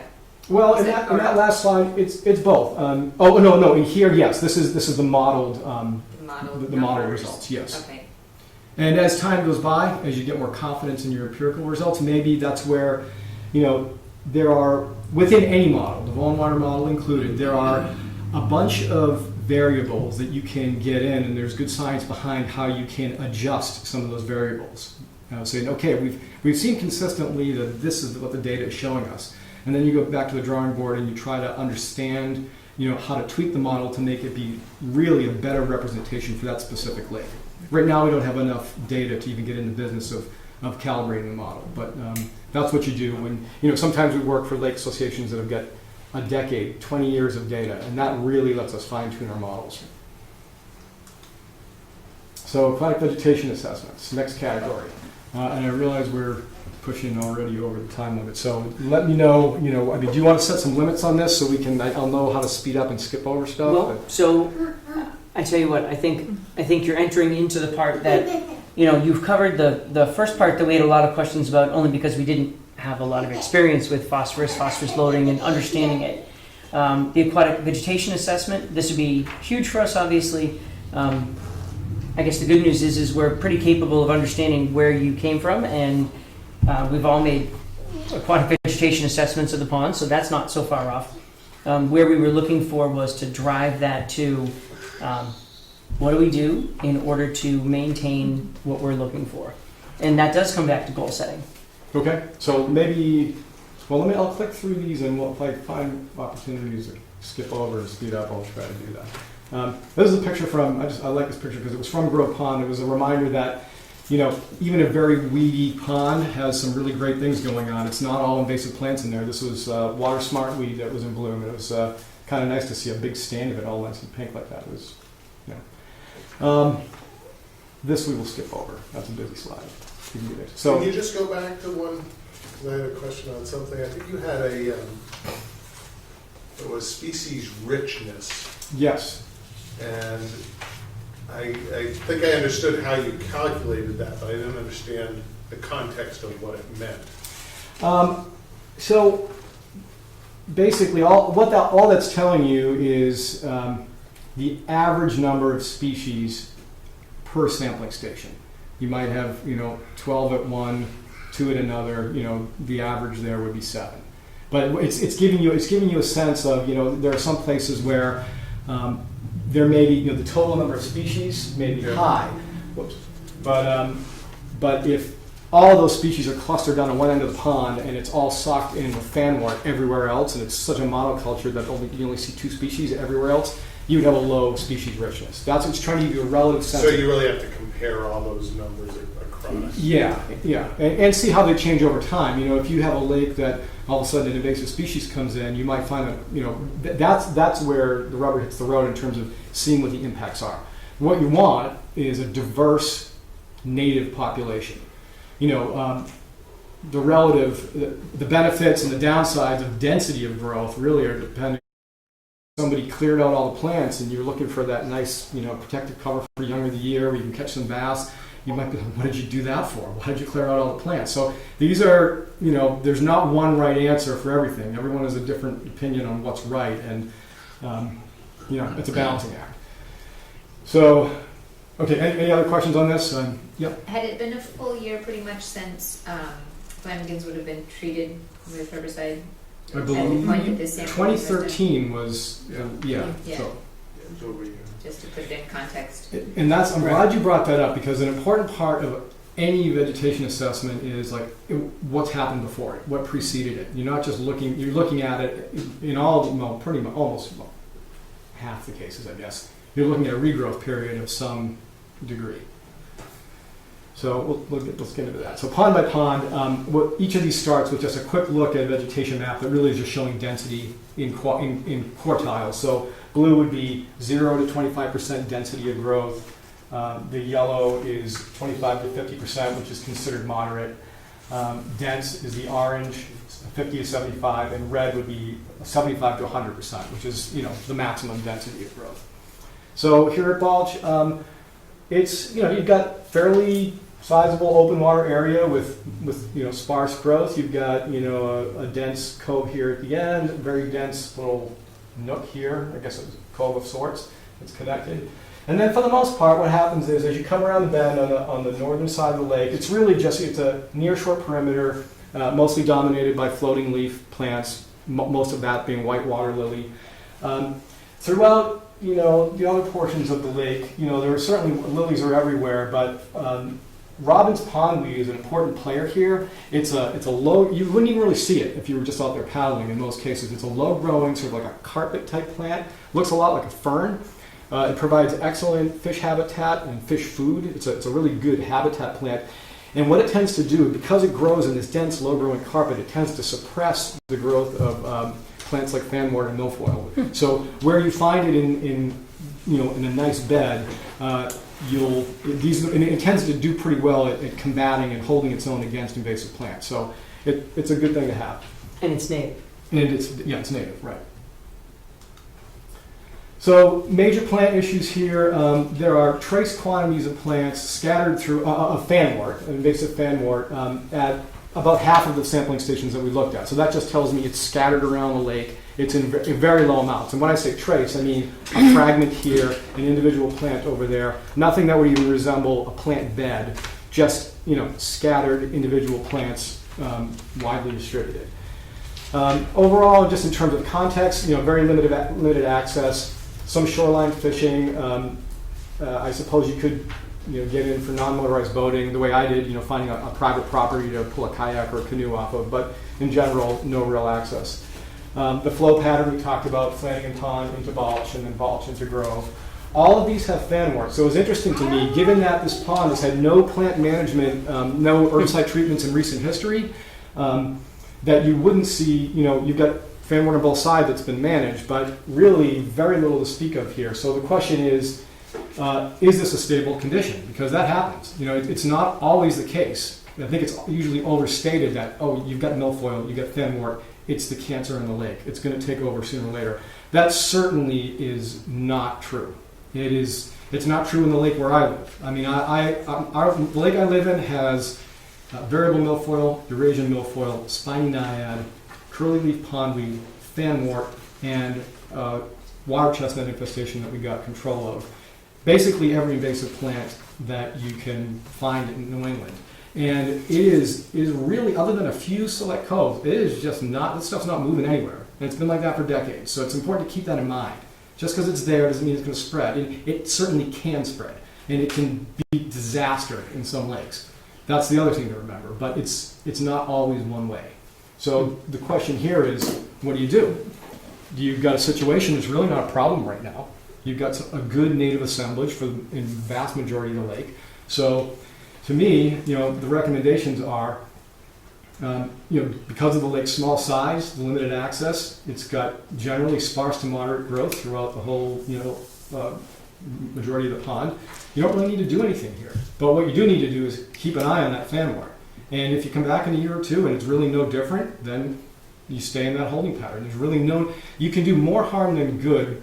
If you come into a lake like this and you disrupt that native plant community by doing an herbicide treatment, what have you done? You've created an ecological niche. Maybe you've, in the process of trying to take out that little bit of fanwort, now you've taken out that robin's pondweed that's carpeting the bottom, and the plants that grow back most readily after a treatment are the ones that have the most invasive pioneer characteristics, and that is the fanwort and the milfoils of the world. So you tread carefully in this kind of situation. It's okay the do nothing option is an okay option,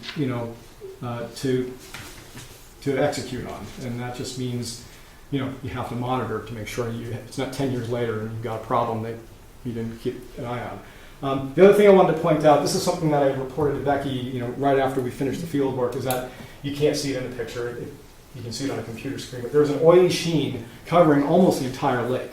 It was, Becky asked that I call DEP on the town's behalf. We did. We reported it, and I'm not sure what the closure on that was. She did have some communication with DEP afterwards, and at that point it was in her hands, and I really don't know how it resolved.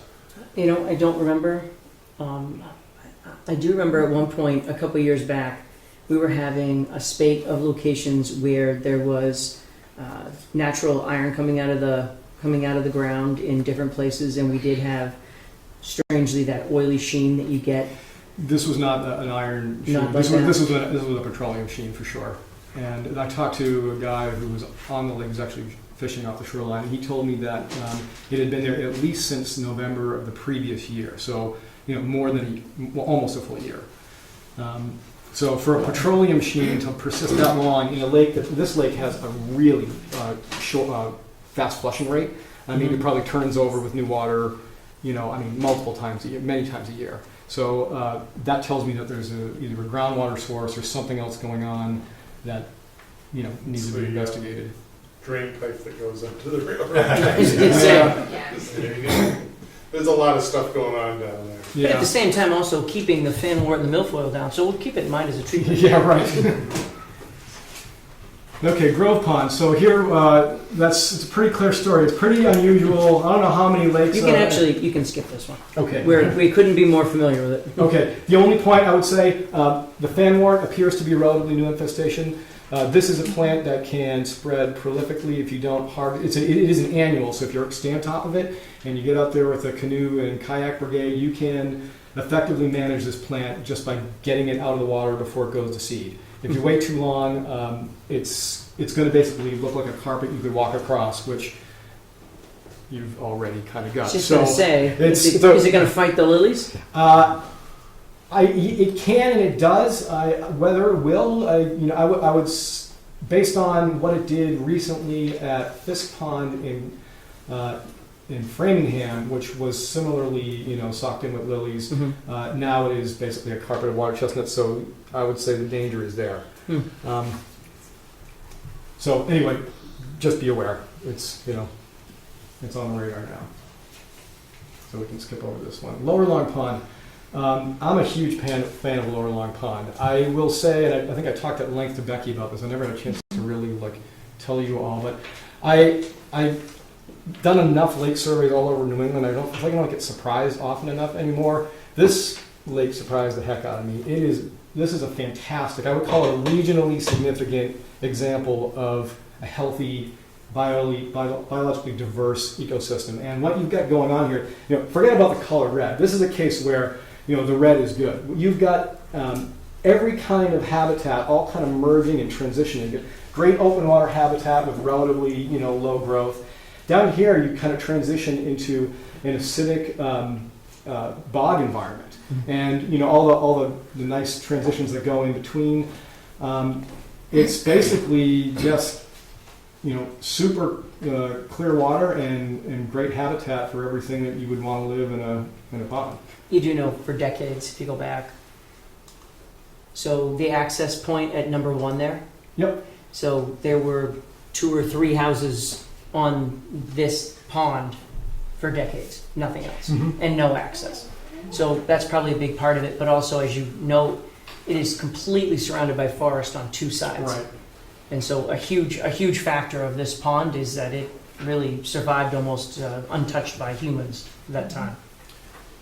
And on that one, I think Takashi, you had talked about, setting a goal on that one is how do we, given this town does experience high development, how do we keep it that way? What are recommendations? Well, that's, I don't know how much of that land around it is in protected status. I know that there are trails that go around, at least the northern part of it, kind of almost all the way from where the sealed air, where it used to be Shanklin, I think, is not anymore, but following the power lines and then coming down to the south from the power lines. I mean, I would protect it if you had to find a place to buy conservation land and keep something excellent in that shape. This would be a real good reason. Now you got a little more information to support that. But so, like I said, regionally significant example of a healthy and diverse community. No management actions needed at this time, and you should really consider this is a high priority for rapid identification. Although you don't have sources coming in, there's no pond that's infested that's coming in from the north. But and the fact that you can't get anything other than cart top boats in there, no trailers or motors that might have a little fragment of an invasive plant, that helps too. So. Just a good one to keep an eye on. Trailers aren't the only way that invasive plants can get in. They can come in through waterfowl and other things. So just an example of some of the plants out there. Pine Meadow Pond. So it's really a story of 2 different looks. Now this red is not all one way. As you're kind of up in the, I guess this is north going this way, the northern and western side of the pond, it's a lot of dense water lilies. There's other places where it's really just a submerged assemblage of predominantly native plants, and the water lilies are native also. So in terms of what you see, this is looking to the north, very dense and very shallow. I think shallow to the point where if you were looking to control the lilies, you couldn't do it with mechanical means. You couldn't get in there with a harvest. You'd really have to do it by way of an airboat, herbicide application, that kind of thing. But then for a lot of that central area, even though you see open water here, there's quite dense growth beneath it, and that's not a bad thing. This is again a case of a predominantly native assemblage, and one that seems to be holding its own. And it was a little. This is where it's tricky for me when it comes to understanding what's come in the past. There's been a surprising. So chemical treatments. 1997, 98, 2000, 2001, 2007, 2011. It's fairly steady march of treatments there. And when you look at the reports from the applications and the post-treatment reports, it was never really clear to me what the driver was beyond native species. It looked like the control was predominantly native species they were getting at, and there would be sort of very vague information about, okay, well, milfoil was something that we were also treating. But it never spoke anything about the quantity of milfoil. It didn't say anything about it being a dominant plant or where it was found in most abundance. It was just part of a list that included other native plants that were at nuisance level. So I don't know from what I saw out there. So looking at, it's been, it was 3 years from the previous treatment. What I saw out there was essentially small amounts of variable milfoil at only 3 locations. To me, that doesn't really speak to needing management at this point in time. It really just comes down to a question of what's the community goals and use of this pond. So you've got nice little trail access there. It's a good place for picnicking, passive, wildlife watching, that kind of thing, bird watching, paddling, non-motorized craft. I don't really see it as some place that you'd want to develop as a swimming beach. It's perfectly good for those other uses. Right. So maybe at the most, you kind of look at, okay, well, are we interested in keeping open some boating channels and kind of thinning that out on a periodic basis, knowing that they're native plants and it's kind of balancing recreational use with just the fact that you've got an aquatic habitat that's densely growing with plants because it wants to grow there. So in general, if I remember correctly, it was always about pockets of milfoil during those treatments. And so they weren't actively treating, if I remember correctly, they weren't actively treating the entire pond. They were spot treating in those areas. I would just encourage for future treatments to really push on what a pocket means. Does a pocket mean, oh, we found some and therefore, it's that whole logic of it's the cancer of the lake. If you see it, you must get rid of it. I would wonder, given that it had been several years, I found so little growing. Usually milfoil, if it's growing densely, you hit it with a contact herbicide like diquat, and it comes back, at least that second season. It's like mowing the lawn. It will come back. It's not getting the roots. It's getting the foliar, the growing, above sediment part of the plant only. So to be 3 years and to see that little, that's really good. It's great, but it also makes me wonder how much there was to begin with. So I would just keep an eye on that process and maybe, make sure that before you spend the money again, it's really a financial decision. You make sure you know exactly what that pocket looks like. Is it 3 plants or is it, pushing a quarter of an acre? Sure. So I guess, spot treat, periodic treatments as needed if you decide that you want to maintain boating lanes. Spot treat submerged native species only as needed based on updated plans that are documented that you really have got a severe impairment of recreational uses, if that is still a goal for the town. And then continue monitoring to determine is this milfoil stable or if increased growth really wants control, just the stuff we talked about. Sandy pond, there's a lot of blue there. You got typical shoreline perimeter, generally sparse to going up to moderate, a little bit of dense growth here, but a narrow band. The inlet here is socked in with plants. It's really the only part. Well, there's another tiny little cove here. This is also the only place where fanwort is found.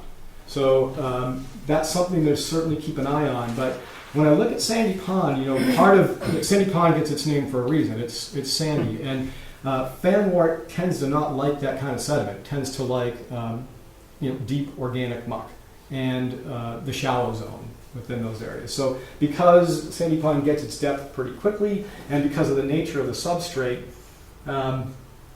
you certainly want to make sure that you keep safe and open conditions around the town beach. Doing those kind of spot treatments on a regular basis, that's a different level of concern. You're getting into safety issues there. But in general, so for recommendations, what we got here. So there was this history of treatment for fanwort and variable milfoil in 2007 with sonar, which tells me that since it was sonar, whole lake treatment. But it wasn't. It was just at the area if you go back.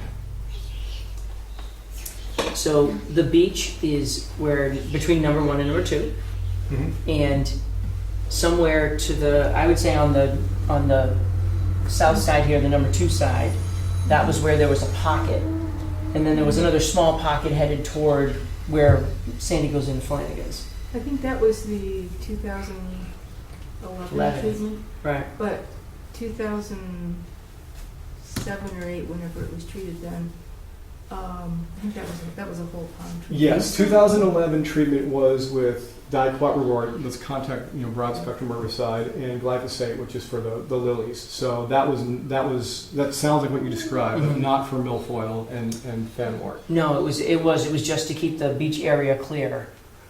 So Right, but I guess what I'm getting at here with this one is, yeah. in order to use sonar is a systemic herbicide, so you've got to treat the entire lake in most formulations. In 2007, my guess is they would have been using one of the formulations that require you to hold the whole lake in solution for like 30 to 40 days. And it does get into the roots of the plant, but you're treating the entire lake to do that. Yeah. So it just makes me, it's a question, looking at 2007, that's 7 years, and you haven't got fanwort showing up anywhere else. That's great. So it tells me, it makes me wonder what the conditions. I didn't really have an accurate or good pre-survey information to go by. Sure. So anyway, it's just a question, working off of somewhat incomplete information there. Well, and this is a great thing to be talking about because, quite frankly, at the time, if the experts at ACT told us that they were going to treat with sonar, we would not have understood the difference between treating with sonar and treating with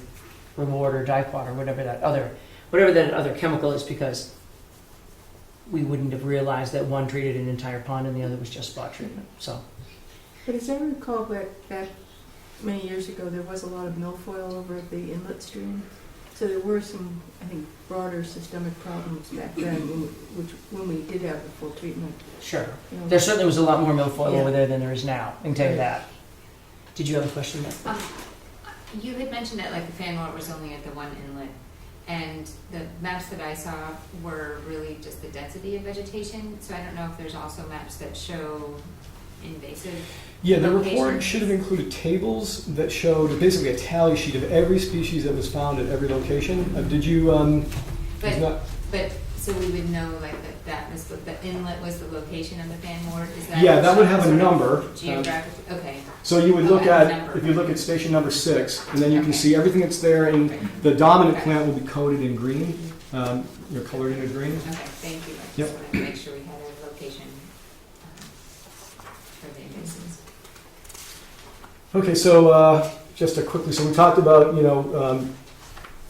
continuing to focus on the town beach. It's absolutely reasonable, recommended to use spot treatment as needed where recreational uses are impaired, as you have been. And then I would also consider, because of conditions being so limited with those invasive plants, if you do find pockets where they're coming in, another option to consider in a lake like this that's got good clear water and sandy sediments is this diver dash, which is diver assisted suction harvesting. It's not great for every lake.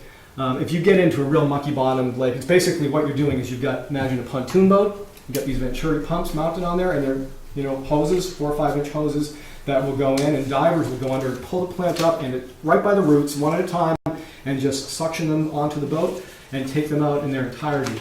So if you're working at a mucky bottom, you can imagine how quickly it gets to a point where the divers can't see what they're doing anymore.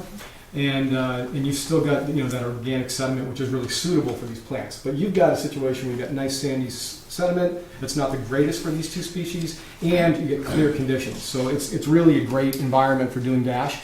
It's obviously pricier than doing an herbicide treatment, but you get the entire plant and you get great multi-year control. So something to consider. How much is the dash per day? There's a fairly wide range. Sometimes, you can cost it out per day, which I don't think is the best way to do it, because then you're just sort of like, you're getting them whatever they get in a day. It's better to probably get pricing for a certain area. But in general, I'll tell you what, I've got excellent numbers on that. We just went through a major process of working for the Massachusetts Water Resources Authority on a large-scale dash project, and also it helped them with contractor selection and did some oversight. The actual numbers and the actual bids that we got from multiple firms, I'd rather give you those as a range, and I don't have the numbers for whatever reason. It's getting later and my brain's not working as well, so I'd hate to give you a wrong number. I'll make a note to provide the dash. That's something we should have in there anyway. Does the state have that equipment also? Do they? No, they don't. Not at this point. It's just, there are a handful of private firms regionally, probably like, if you were to put out an RFP, you'd probably get 3 or 4 bids. And actually, the range is probably like a full 100% more or more difference between one to the other. It's kind of, a lot of it has to do with where they're coming from, and, how big is the job, that kind of thing. And I think, I don't recall actually seeing the recommendation on the dash in the report we have. No, I didn't. Yeah, so It it's is like- in there. Yeah, I remember saying that. Yeah, it's in the Sandy Pond section. If If you go to, it's in the section on plant recommendations further on, it's 3.2, I believe, section 3.2. It's like, what are those guys doing up there? So, and then Flanagan Pond. Obviously quite a different look if you're in, the shallow margins on the northern, eastern side of the lake as opposed to the western side of the lake. A lot more open water environment here. Generally, what we found was a lot of this, a lot of lilies, a lot of bladderwort, a lot of other, native species. Very little in the way of invasive plants. So we've got, essentially what we found was very limited milfoil and fanwort in the extreme eastern end. And by the extreme, I think we only found fanwort right by the crossing, the culvert crossing between Flanagan's and, between Sandy and Flanagan. He's got one too. Was that? We have fanwort gardens in our backyard. Oh, you do? Okay.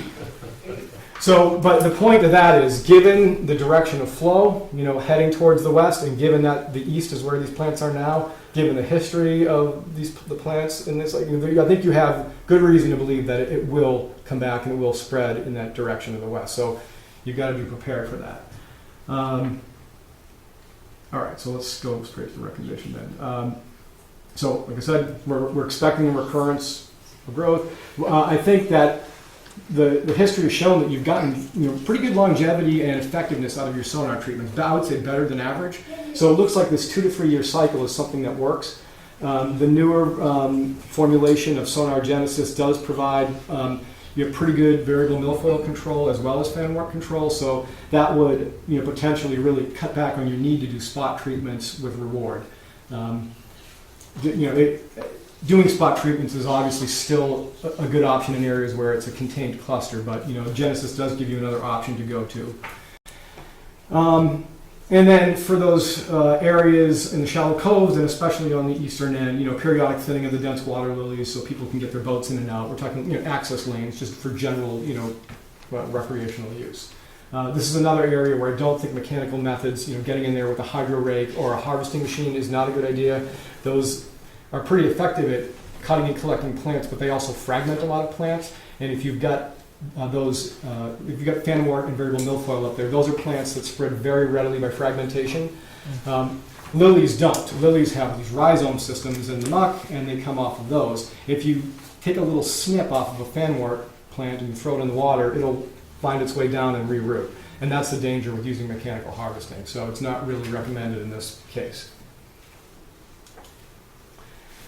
Okay, so before we go into that, any questions on the plant management recommendations? I mean, I think part of the recurring theme here is using these tools of the trade like herbicides and other things when necessary, and I think we already talked about the places where it is necessary, but also being prudent and cautious in the cases where you don't have an apparent need right now. It's okay to take a cautious approach. It doesn't mean you're being irresponsible stewards. It means you're really taking the care to know when you need to spend the money and also understanding the downside of using herbicides in terms of knocking out native plant communities and the benefits that they bring. Yeah. One thing that I don't think you touched upon is the Phragmites stands, and I saw you found a small stand of Phragmites in Sandy Pond, and then there's Yes. a larger northern extent of Pine Meadow Pond that has quite a bit of Phragmites. Yeah.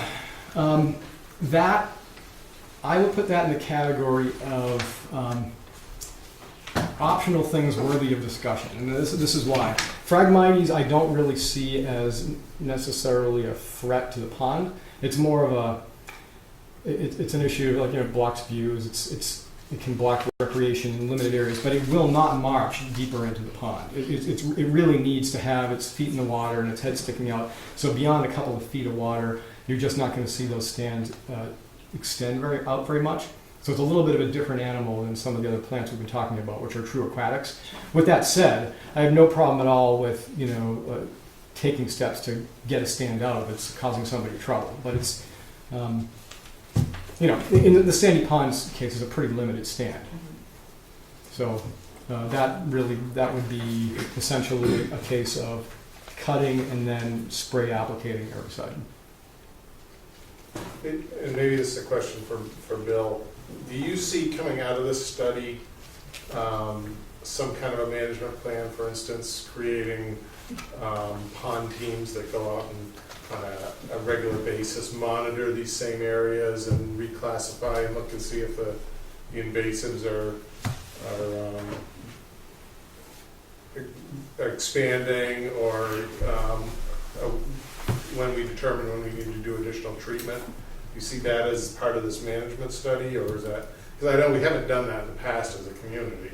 No, in fact, so the first management study that was done was in 2005. And then the second management study that was done was in 2015. So no, we haven't been doing that on an annual basis. We also weren't doing the water quality testing, which, the more we talk about it, I guess I'm more disappointed we didn't start talking about it 10 years ago. So my feeling would be that I'd really like to get aggressive with the water quality testing. And I think that's got to be one of the biggest ways that we can read into this. And it'll help us along the lines of what you're talking about. How do we monitor the ponds to figure out if we're maintaining a level that we want to maintain? How do we make sure that we're monitoring the point sources? So I love the idea of testing after a rainstorm, etc.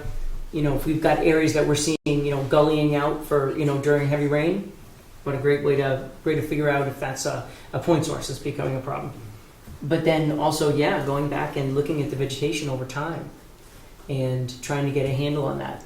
And so I guess I have an awful lot of hopes about how we can use this information and develop it over time to allow us to continue to stay on track. I almost feel like we take it a couple years at a time. We use some of the observations and then the recommendations that we get from Geosyntech, use those to treat some of those things, and then follow up to see if it's panning out. Follow up afterwards, do our own vegetation surveys. And so I do see that, and I see that as being pretty exciting, and I see that as actually being, forgive the expression, pretty low tech. We're talking about using a GPS to pinpoint, how the vegetation is growing or, expanding or declining, and doing the water quality testing, taking those samples. Obviously, we need to learn better how to do them, make sure we're doing them right, but I think those are great ways for us to develop a backbone that then somebody who is more qualified could come in afterwards and say, okay, here's what I see. So, yes, to your question. One thing just that occurred to me when you're talking about getting stream teams or volunteers out there to do the plant monitoring, you don't necessarily have to be an expert to do that right. I think if you get some people that are given the right tools, one of the things we've done for a lot of lake associations and clients is once we've done a study like this, we can develop a very specific, field, like in this case would be a field guide to the aquatic plants of Ayer's ponds. And instead of having to open up a text that has like 300, 400 species with black and white line drawings, right, you would have, here are the species that are in these 6 ponds with photos that are from, these 6 ponds, and then a description of, here's where you generally would find, this is, you find this generally in the eastern side of Balch Pond. So that if you see something new, sure, at least you know to flag it, and you don't have to flip through hundreds of pages. You've only got 25, well, in this case, probably pushing 40, 50 pictures to look at. Makes it a lot easier, and then people will get the drill down and so on. It gives you something to keep on your coffee table. No, I think that's a great idea. Okay, so into the field watershed investigation. The point here is to go, essentially from, investigating stuff in the field. That's an actual geosyntech engineer investigating a culvert pipe. You buried that guy? Well, not yet. That's actually Renee's husband. So you didn't get a chance to meet Dan. He's looking for the end of that culvert we're It's- talking about. That's just before he found the raccoon that was living in there. Heard the train whistle from down there. Yeah. That's what he heard. So you want to be able to go from, field assessment, find things that can be built, and then, take it to construction. Use use the write-up, the estimation of cost and pollutant load reduction, so that you can then spin that to get something like a Section 319 grant. That's exactly what this kind of thing is for. So, part of the challenge here is, we always go into this kind of watershed assessment with an open mind, not quite sure what we're going to find. In this case, it's a little challenging because some of these ponds, like, try to find an improvement for stormwater around Lower Long Pond. It doesn't really exist. What you've got is that a newer development off of Turtle Hill. Yeah, Turtle Hill Road. That was actually built pretty well in terms of stormwater. They've got some really nice, higher end, more modern vintage stormwater structures that meet the state stormwater standards. There isn't a lot I would suggest to do that would be money well spent to retrofit those, and then everything else is forest. So I think what you do is you kind of take areas like that and the areas around Pine Meadow Pond, and you focus on the nearshore areas around the ponds that have got a little more going on, a little more opportunity. Some of the challenges, though, as you go around these streets is that you do have a lot of forest area, you've got narrow streets, you don't have a lot of room to play with, and there's a fair amount of what we would call country drainage, natural drainage patterns that are doing pretty well. So what we found here is essentially what we think are the best low-hanging fruit. There's certainly we could go into trespassing on every private property and find a million more places to do these distributed infiltrating practices. For example, I think in many cases the recommendations we have on here are representative of things that you can continue to play out. One of the things we get in here is a pilot rain garden program. That's really that's a scalable thing. We've kind of cost out what it would take to do and build 5, but all you have to you could do 5 over here and 5 over here. You could really, there's no end to it. I mean, every property could probably have one of these. It's just a question of scaling up the budget and finding the people and the properties that want you to dig them and build them a rain garden. So is that something that could also be part of a 319 grant in addition absolutely. to like very specific BMP improvements that you're identifying, but yes. then also to say community outreach and education workshops as well as some funding for pilot programs for rain gardens in people's yards? That actually is a requirement. To get 319 grants, you have to have public education and outreach as part of it. Mm-hmm. That's you can't get money unless you have that as a component of the project. So, and if what you're asking is, can you conceptually say we're going to build 20 rain gardens in the Sandy Pond and Flanagan Pond watersheds without knowing exactly where they are yet? The answer is yes. The only trick to that, you have to have the match for those projects. And part of what gives you match in a case like that, just somebody giving you a chunk of their land to use, you can apply a value to that based on acreage rate and value. So unless you know where they are and how big it is, you can kind of have a guesstimate, but you might be leaving some money on the table for the match. So those are the details we can kind of flesh out. But can that rain garden concept what resources are available to a homeowner if they're looking to renovate their landscaping and get away from lawns and that kind of stuff to implement that sort of stuff? Are there resources available to encourage people to do that? There are definitely resources, meaning like educational or cash? Educational. Yeah, so there's a lot of stuff online. I mean, you can Google rain garden or build your own rain garden and find a lot of good stuff. The Vermont Rain Garden Manual is excellent. It's probably the best step-by-step guide. It gives you everything from a little sort of like a cookbook on how you figure out the size of the catchment draining into the rain garden. Basically, everything from how you put a string level and figure out what the slope is and what the volume is and the storage capacity, what kind of plants to put in, how to do the soil amendments. I mean, it's really good. The other thing that we do frequently on these kind of projects is we'll do workshops exactly for this and give homeowners the step-by-step process and give them all the training they need. And we could probably put the workshop in the grant, right? Yeah, that's exactly right. We've done quite a few of these funded as part of 319 projects. Yeah. One question. You do suggest a lot of rain gardens. I know I live on Mountain View Avenue, and you had a priority high for a rain garden at the bottom of that street. It's your number 9 on there. Yeah. Okay, right. A lot of the streets that go down to Sandy Pond, just looking at this one, I was just wondering, do you factor in snow plowing? Because if you put it, say, on the grass at the end of Mountain View, if you put a rain garden in there, and then if you have snow plows, I mean, what does that do to a rain garden? It depends. It just means you need to make sure you're asking the right questions when you're doing the planting design. You don't want to have an assemblage of medium height woody shrubs that are exactly where a mountain of snow are going to crush it and kill those plants, because you'll end up having to replace them in no time. But you can do a rain garden that's based on more herbaceous stuff, like lily-based rain gardens. So those will pop up. The snow will come in, won't hurt them a bit, and then they pop up in the spring. And the functionality of a rain garden when it's covered in snow is, Well, yeah. Because I'm just thinking, like this last year, we had so much snow, and DPW kept having to send down a front loader or something, huge, giant push thing to push the 20 feet worth of snow closer and closer to the pond. So any sort of investment on plants underneath that would have been destroyed. So it's just like any BMP. There is maintenance is going to be required. How much maintenance is going to be a function of what it's in the line of fire of, and if it means that it's in a spot that's getting hammered by snow, piling, that just means the spring maintenance is going to be a little more, and you have to be more careful about what the planting plan is and gearing it around that. And we would also look at the design with respect to where we put the snow. So obviously where we pile the most snow and where the loader's going to be driving back and forth, we're not going to put a garden there, or we're going to have to say, can we put the snow over here instead? So it's all a function of locations.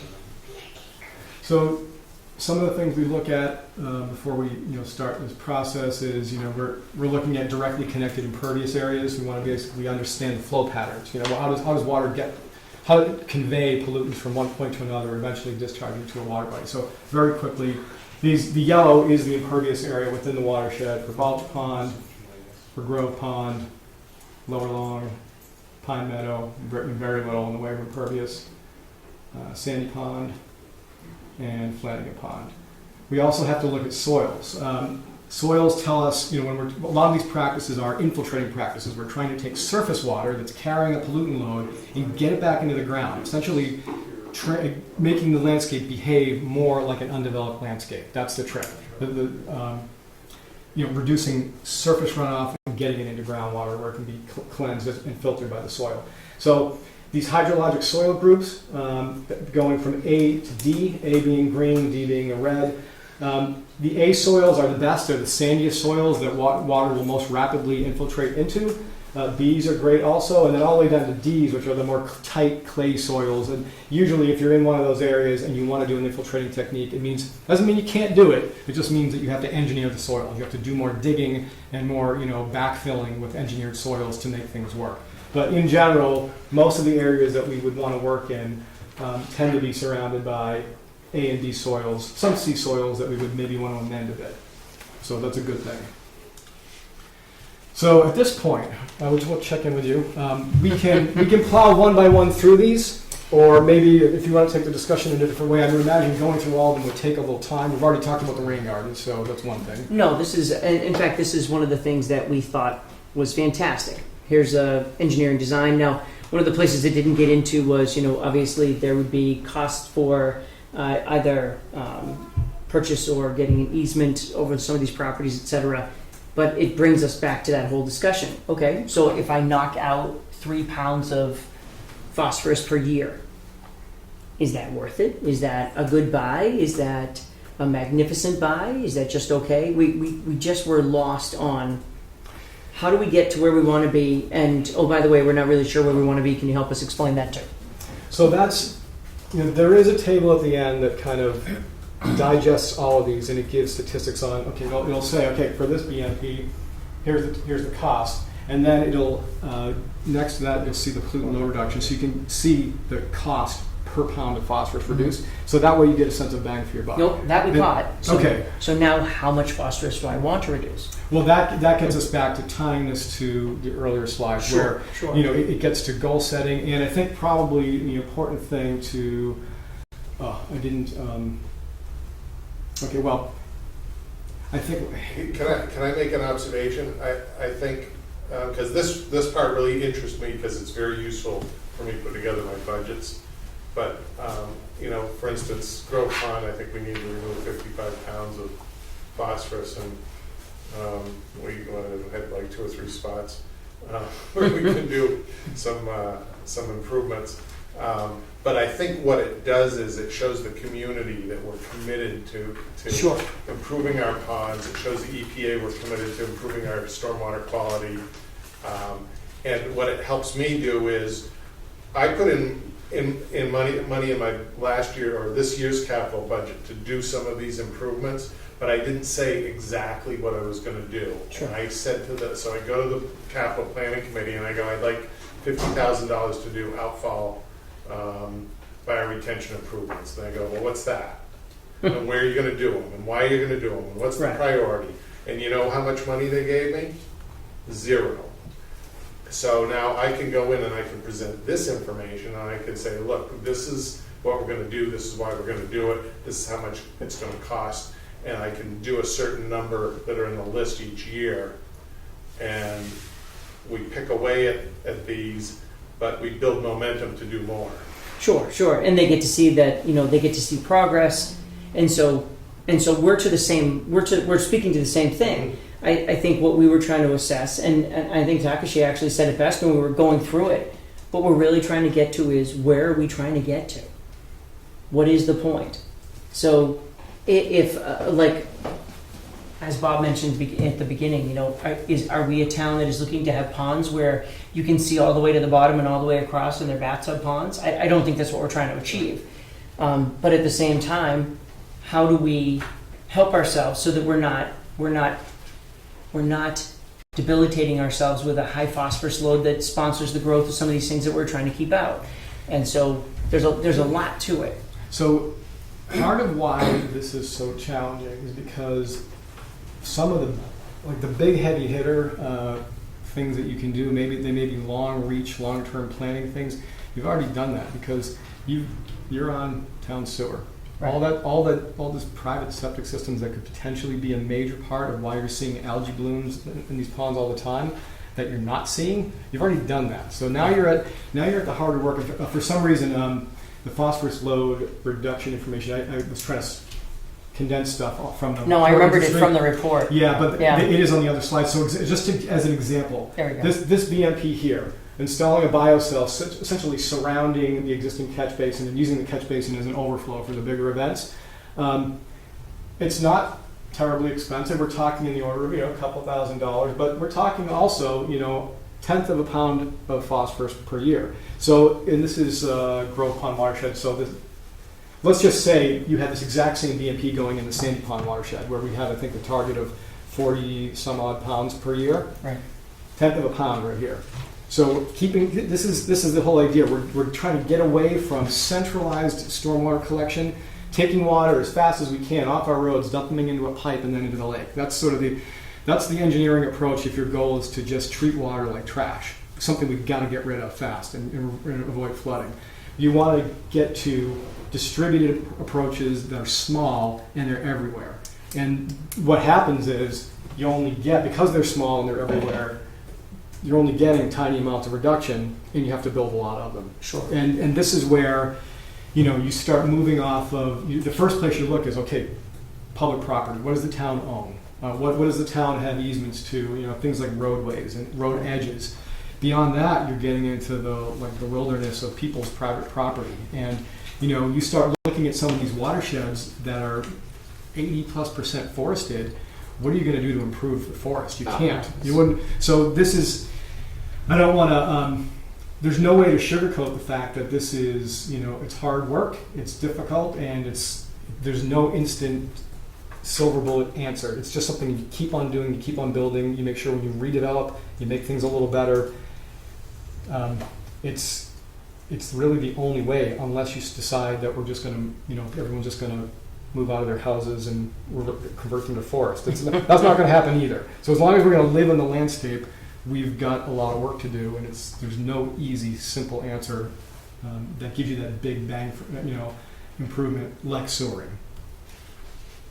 So, but I think this is a very visible improvement. So, you might only get, you know, a tenth of a pound per year here, but when you go to town meeting, people say, oh yeah, I saw that and it looks like it's working. Yeah, absolutely. I'll vote more money to do more of these things. Right. I'm not discounting the value of doing it. I wouldn't have it in the report, but it's. And this is exactly what I wanted to get out of, or one of the things I wanted to get out of this study, so that I could put my budgets together and I could show the town that these are things we need to do, and it's Right. not a lot of money. We're not, you know, like I said, I put $50,000 in, and that's a fair amount of money, but, you know, you can do 5 or 6 of these at $50,000. Well, and again, what's exciting about that is we're talking about putting a plan together, right? Yeah. So if we say we want to end up with 25 of these around Sandy Pond and Flanagan's Pond because of the way that the catch basins are designed, great. Well, number one, we're trying to remove this much phosphorus, and that's what our reasoning is. And number two, we're going to do this over 5 years. And so, just like any construction project, the costs are going to modulate. Maybe we say this basin is $3,000 this year, and it ends up being $4,000 in 5 years. But at least we're on a track, and people can see progress, and people will understand what it's doing, and it also helps to gain public awareness that I love the expression. The water isn't trash to be thrown out. The water is trash to be, the water is to be treated before it ends up somewhere else. And this is a great way for people to see it operate, and then also potentially think about their own parcel or their own water in a different way. So it all starts from somewhere. And, the recycling idea, that's a very good point. 20 years ago, remember when it was the bottle bill, right? Started 40 years ago, plus or minus? Remember the cans on the side of the road? You don't see cans on the side of the road anymore.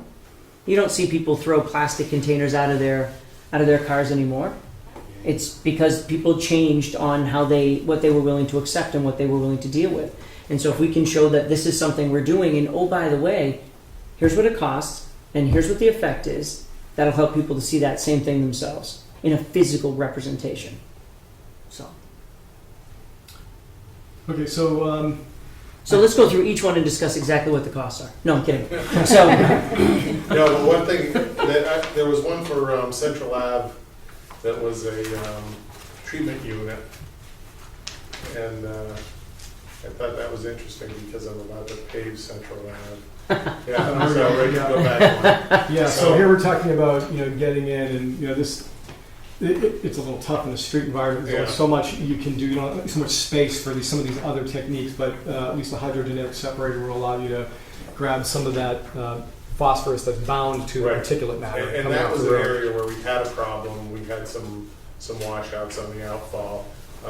So this is when I was going to give Renee a call and talk about, looking at preliminary engineering and see if that's something we need to do before we pave the road. is this over by your pumping station? Yes. Yeah. We've got a whole series of those curb inlets over there. Right. But there is one that where it doesn't discharge directly, and there was a washout there last year.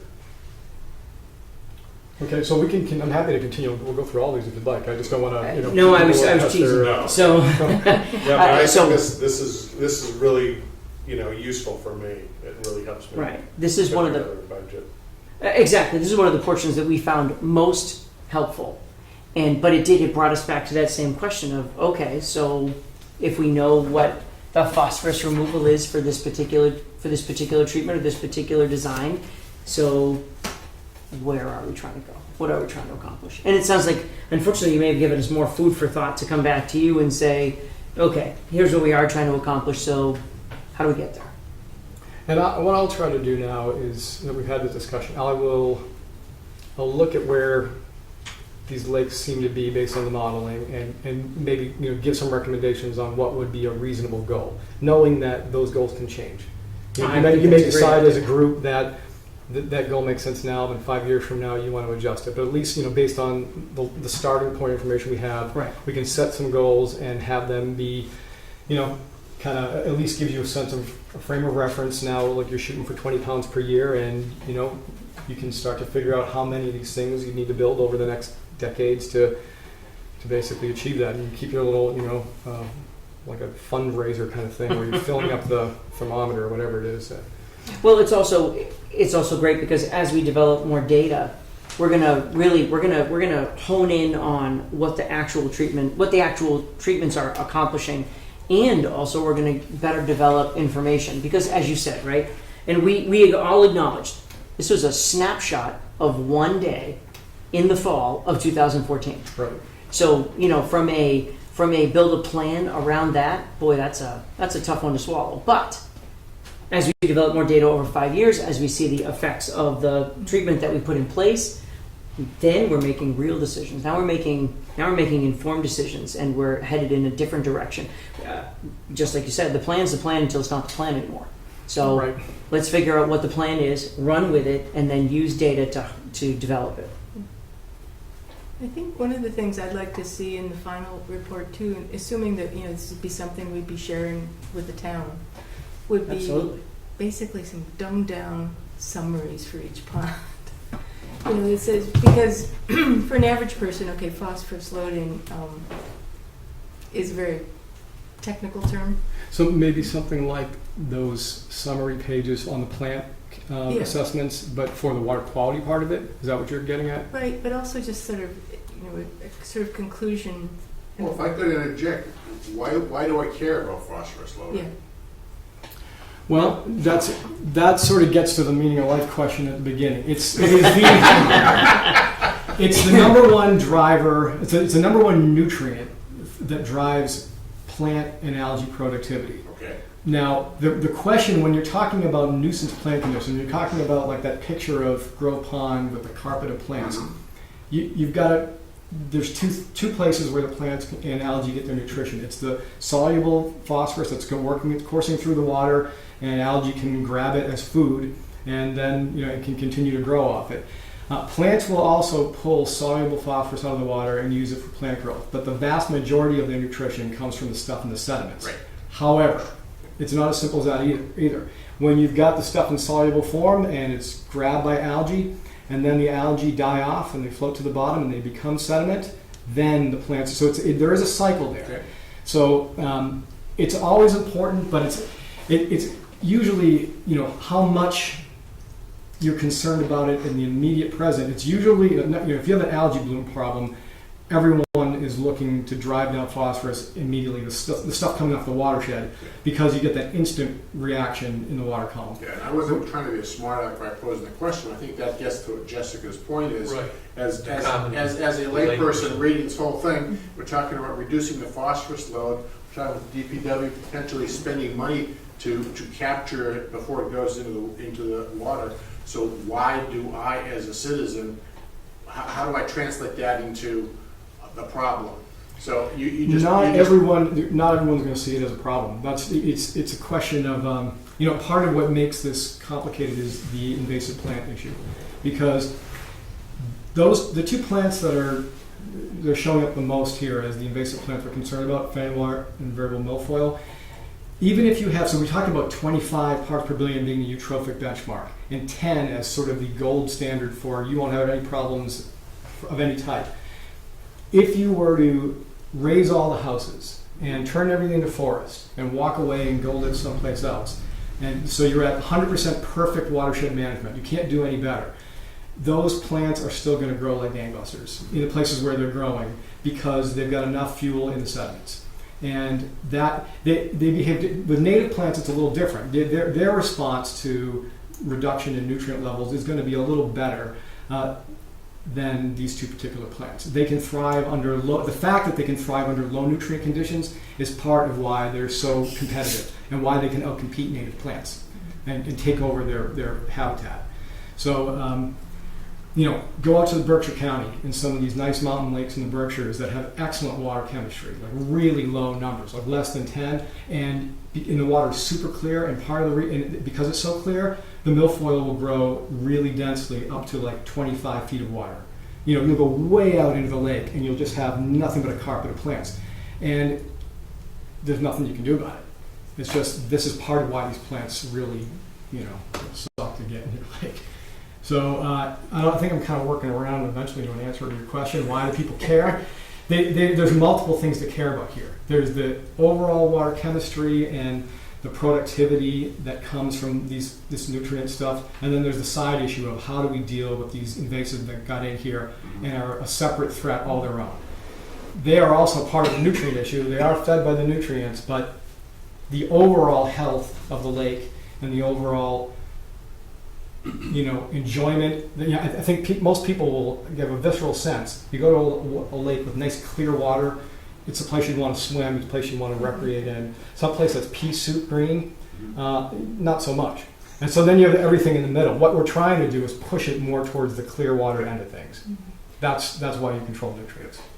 I think though, what I'm like trying to get at is just having in the report something dumbed down that helps us take the average somebody else at town meeting and say, why do I care? And here's something that that the report addresses in really layman language that somebody can grab onto who might not have been interested in the first place, but at least they can comprehend.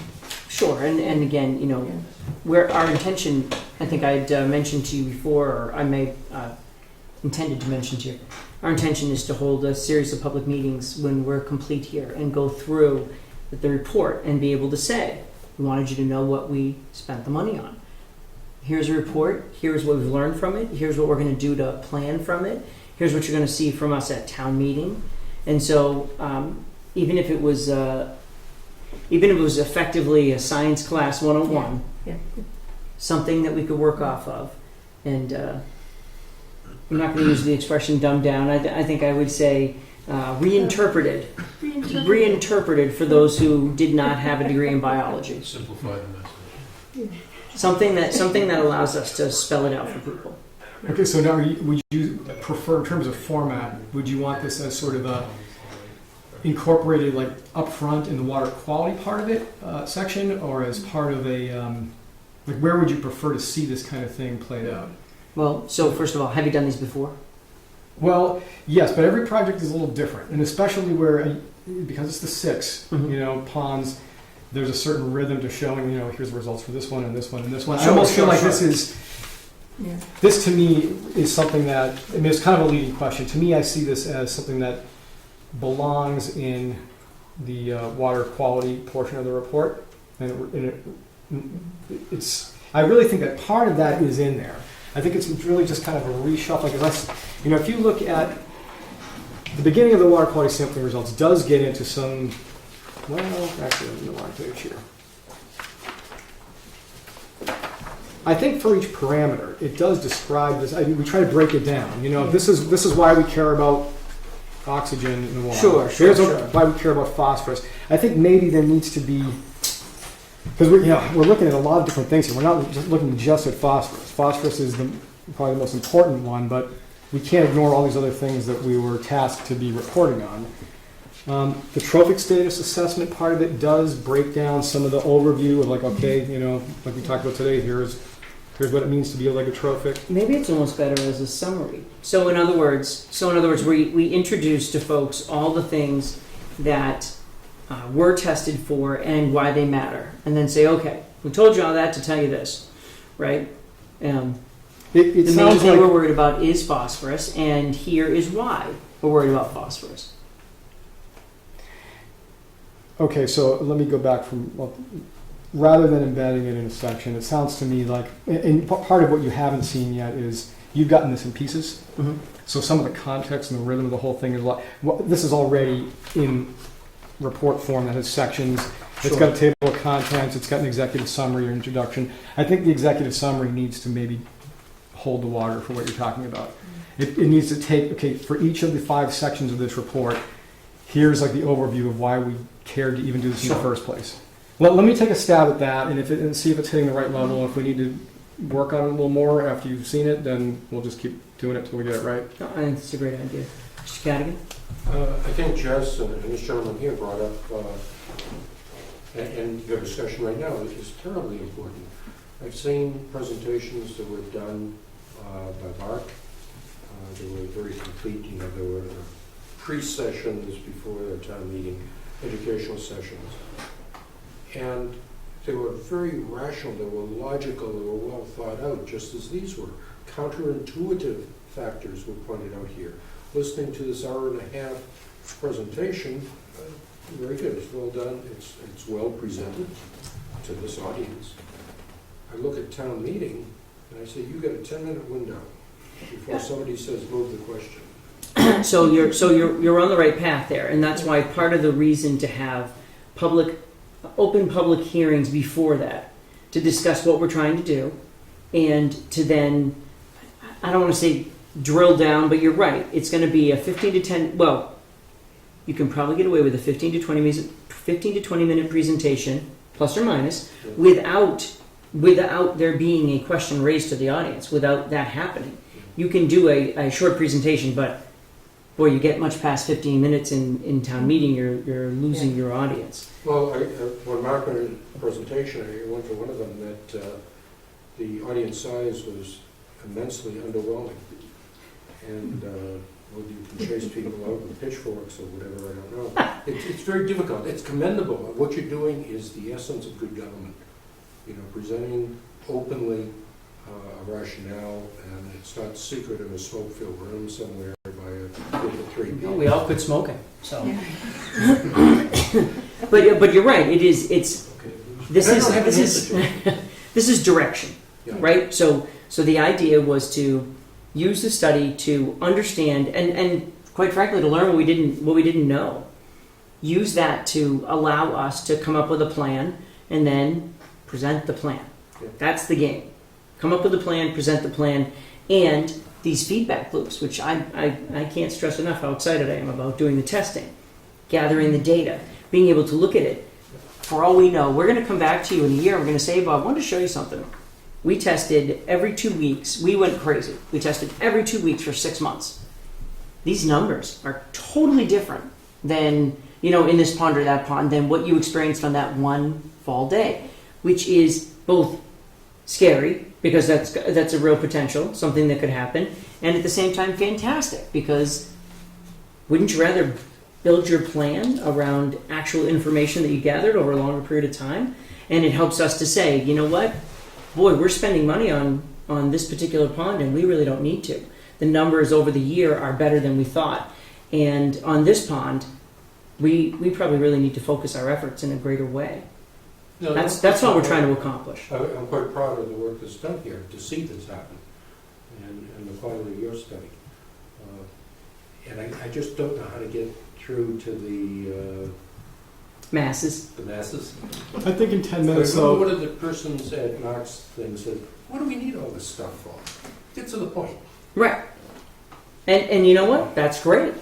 That's great. And so we will have to come up with probably a more dynamic, presentation.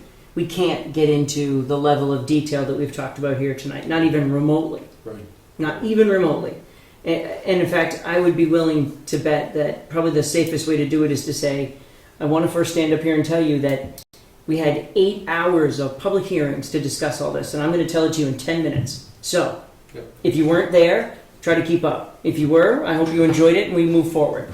And there will be people who will say, well, that's not good enough or whatever, but that's all you can do. I know. Another thing we can do to complement that process would be to take these types of presentations and put them as PDFs on the website and Sure. promote them to the Facebook page, etc. Yep. So, every town meeting, you can go through the process, have public hearings, etc. And there'll always be a core group of people who it's the first time they hear of it. Right. And I can't believe that you never told me about this. It happens at every meeting. No, I remember. And So- remember Martha Kraft. You guys are messing with the lake with the pond height. Well, actually, we haven't touched anything in 6 months, right? There's always going to be people who read things their own way and who come at it from their own perspective, and that's going to be what it's going to be. To me, as long as we have a solid plan for what we're doing and science behind it, then I feel comfortable that one of the things that was funny earlier, I believe you said, Board of Selectmen, right? I think that's the plan, right? Take it to Board of Selectmen, explain what we're trying to accomplish, and say, hey, we want to go to town meeting, and how do we ask for the least amount of money? And so this is a whole other realm of discussion to have later, but how do we make town meeting the smallest part of what we're trying to do? so that we take some of that variable out. Because if we need $60,000, we can get $40,000 from the Board of Selectmen. Well, that's a really great way. Or if the Board of Selectmen says, you know what, you can have it out of free cash, but take this route. That's the way we got to approach it. A key part of this too is the fact that this is a comprehensive plan. We're looking at everything from stormwater to weed management to water quality. So if you're going to town meeting, it isn't, one special interest thing that's knocked off. This is a comprehensive study, comprehensive plan, and there are certain variables to the plan that make it comprehensive. Right. So they're going to be different sources, different activities, different components of the plan that are going to need to be acted upon. Some will cost money, some won't, etc. So. No, it's and another interesting way to do it is to talk about how do we take what we're learning as we go along and then formulate that so we can say, okay, you know what, in 2015 we were introduced to phosphorus loading and what it was doing to our ponds, and here's what we learned. And in 2016, here's what's happened over the last year, and here's what we've done, and here's where we're going. And how do we use that to, the first year is always the hardest. And then after that, you're preaching to the same set of voters at town meeting. Oh, absolutely. So if you can introduce it the first year and make it stick, then after that it just runs. But we're getting into a level of detail that if you were able to give us recommendations about what the pond water quality should be, how we should get there based upon what you've seen, some of the items that may be more productive or less productive, if we can start there. And then also talk about a testing regimen. I know that was one thing we definitely talked about. Yep. Testing regimen, field guide to Ayer ponds, etc. Something that allows us to take action and then run with getting results that we then feed back into our decision making. Okay, I think I've Fun, right? I think I've got a pretty clear sense of what we need to do here. So this is exactly what I was hoping we got out of this. Even everything that you guys are just talking about, this is all the kind of stuff I need to have in my head to make sure that I'm tailoring this to your needs. Because, like I said, every project is different, and every client has a slightly different end goal for where they're heading with it. So, okay, I guess we'll just make sure I don't have anything other than clicking through the various sites. Now there's our glorified table. For outreach, so this is just an example of field guide to applied plants that we talk about. There's other types of public outreach materials, various brochures that you can tailor to homeowners so that they can know actions they can take on their property. This stuff, maybe 5-10 years ago, we were doing a lot of trifold mailer type things. A lot of this stuff can be done in a way that's formatted to just go on a website, either Conservation Commission website as a link, or hard copy or digital, or even same information when you unfold it that you could put on a kiosk type poster, maybe at a public access area. We've got a couple of those out there. The closest one is in Littleton, a few in New Hampshire, but basic poster size. I can give you an example of that. This was something we did for the town of Lunenburg. It's a low impact development guidebook. So it was done for the Conservation Commission. They hadn't yet passed a low impact development bylaw, but they used this as a way to sort of begin that process of educating developers, saying, look, if you want to do business in our town, develop in our town, here are the things that we like to see.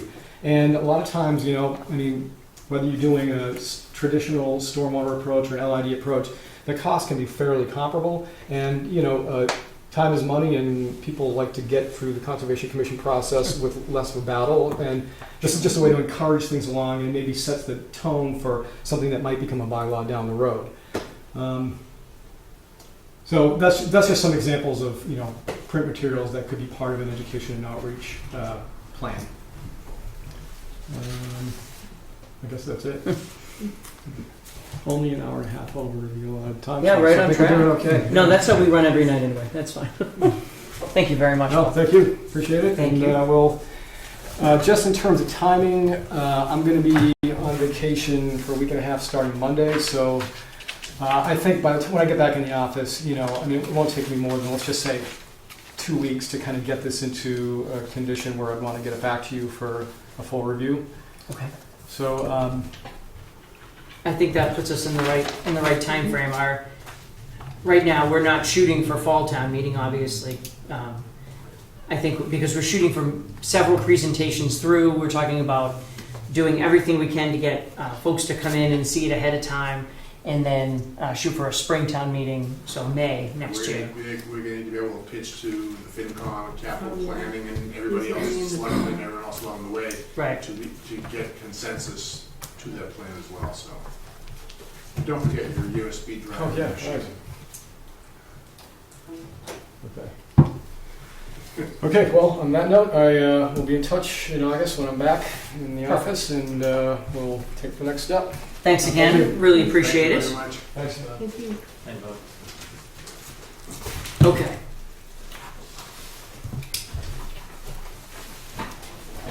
So we're right on track for ending at midnight. I'm going to suggest. Just kidding. With this. Oh yeah, I'll leave my USB and and take that as well. Sure. I was kind of waiting to see it had a laser pointer. Oh, it does. Boy, it doesn't. It's too bad. It doesn't. It's green. It doesn't show. It's completely lost on the screen. Completely lost. On that screen. Yeah. Well, that's just sad. Do we know how to turn it off? I think we're about to find out if we have a shot at it. There you go. It's always the plug in Ah, the wall. over there. Oh, yeah. How about now? No, you still That's- can't see the. You still can't see the laser pointer on it. Yeah, you can. Very Did Did you see it? Yeah. Oh, now it Yep. is. It's almost the same Yeah. color, that's why. Are I we see logging it. off or? I see it. Yeah, log off. Or power off? You know what? You might as well power off. I mean, I don't think anybody's going to need it after we leave. I'm going to put that on the shelf as well, sir. Thank you. Okay. I feel like there's probably not much more to say about that other than wait for the final product to come back, do another review, make sure that it makes sense. I really like the idea of being goal-oriented. I think it's funny, when you talked about that the last time, I was realizing that what I was kind of hoping was for us to get a whole bunch of information and then figure out what to do. I wanted to go into it with an open mind. I remembered all the multiple layers of arguments about how to treat the weeds and what we should do. And when we were kids, we used to do this and all that. And I think I just kind of wanted to hear what they had to say and then figure it out. And it feels like we're actually able to do that. So it seems really positive. So other than that, I'd say we wait on Mr. Hartzell for a final product. Right, and then we can do another in-house discussion. Yeah, and then we'll go through it, figure it out, make sure we agree, ask for any more updates or information that needs to be taken and put together. Mm. Then at that point, the actual real work begins, Right. where we garner public opinion, talk about what we want to do, etc. I can't wait to go out and do water quality testing. I get Sandy Pond. All right, I am willing to accept if folks didn't want to do the committee updates, member updates, and adjourn. We do have one real quick ZBA thing that came in today. Okay. I think we can probably dismiss it. What did you have, And- Mr. Cadigan? On a different topic, quite a while back, Steve Smith did the Van Stewart baseline study, Mm-hmm. submitted it to you guys. Unfortunately, our copy has evaporated, disappeared, and absconded. Wonder if we can copy yours. And ask- Copy of what? The, The baseline study that he did using the Audubon manual, oh, For Autumn Ridge for the Farm. Autumn Ridge, okay. took the photos in from the. What was the date on that one? Do you know what the date on that one? Unfortunately, it was a 5 couple years, years I think. back. Because We he just just done- did we've done a a couple of 5-year. updates. Yeah, right. I think you've done at least 2 updates, so, yeah, correct, okay. Yeah. How do is it possible for me to make a copy, or commission a copy to be made, or? Maybe it makes the most sense to send it to the copy shop. I mean, I remember there's an awful lot of color photos and things in there. If you're interested in getting a real representation, it's probably better to send it somewhere and have them copy it. And We've been using the one in Devon's. Yeah. Yeah. You I know, think. could send it there, and then you could pick up the copy and pay for your copy at that point. They may be looking for money up front, but Okay, let me know. What's your phone number? How do I contact you? John Cadigan, C-A-D-I-G-A-N. Okay. And my cell phone number is 978 501 1667. 1667. Yes. My email is johncadigan@msn.com. Okay. So whatever is convenient to you. Just tell them our news just took it off on the screen, and they'll be calling you. How do I Are we live? Off of, This is what sort of running. yeah. Next thing you know, Donald Trump's gonna be. There's that little hill, like, in between maybe Yes, yes, of course. I really did. Nashua and Just driving me nuts. I can't picture it. Coolidge or Lincoln, or I don't know. Yeah. Either way, it's all upland. So, You'd have to go Except for, so you come by in front of Penard's yeah. and you come up. That's the only place I can picture this is, and which means it's on the other side. So here, look at the photo. that just came in today. Yeah, no, I'm just trying to. It's driving me crazy because it's not like I walked a dog there for 10 years and should know where this is. Oh, I know where it is. So, come down the hill. This house is on the right. So if I were to come out down Nashua, and I were to come out like I was going to come out by, and if I wanted to take a right up Summit and then take a left, I'd be at Mr. Bedurtha's house. So if you passed Mr. Bedurtha's house, took that right, and went down the hill, as far away from wetland as you can possibly be at that spot, with a big hill in between you and it. That's where this is. Yeah, I didn't know that that family was the Horgan family. Okay, so all they're looking for, yeah. So if you go up here, you go up the hill. These folks have the strawberries on the side of their yard. I don't know. Yeah. Yeah, Actually, yeah. They should be really good. So no issues. No. Okay, I'll fill that out next week. The other thing I just wanted to point out, we have an observer in the back, Bonnie Tillotson, who is potentially interested in considering being a replacement for Miss Curtis. Well, good evening. Usually the meetings go way faster and done by 8:15. That was great. Yeah, it's not true. Listen, I'm a scientist, so he was speaking my language. Well, I'm glad to hear it. It was pretty exciting, and I think the only hard part about it was recognizing how much we have to learn. So, Yeah. but that's good. Okay. Well, I hope you enjoyed our meeting. I did. And please don't refer to it as a show. We get that all the time. People are like, oh, they see you in they're like, oh, I see your show. It's like, it's a meeting. All the time. Bonnie's husband is on the planning board. So. Well, and this unfortunately was zoning, so we don't have much to talk about there. Yeah. But okay. Unless there's anything else for you, sir? Miss? No. Sir? I would accept a motion to adjourn.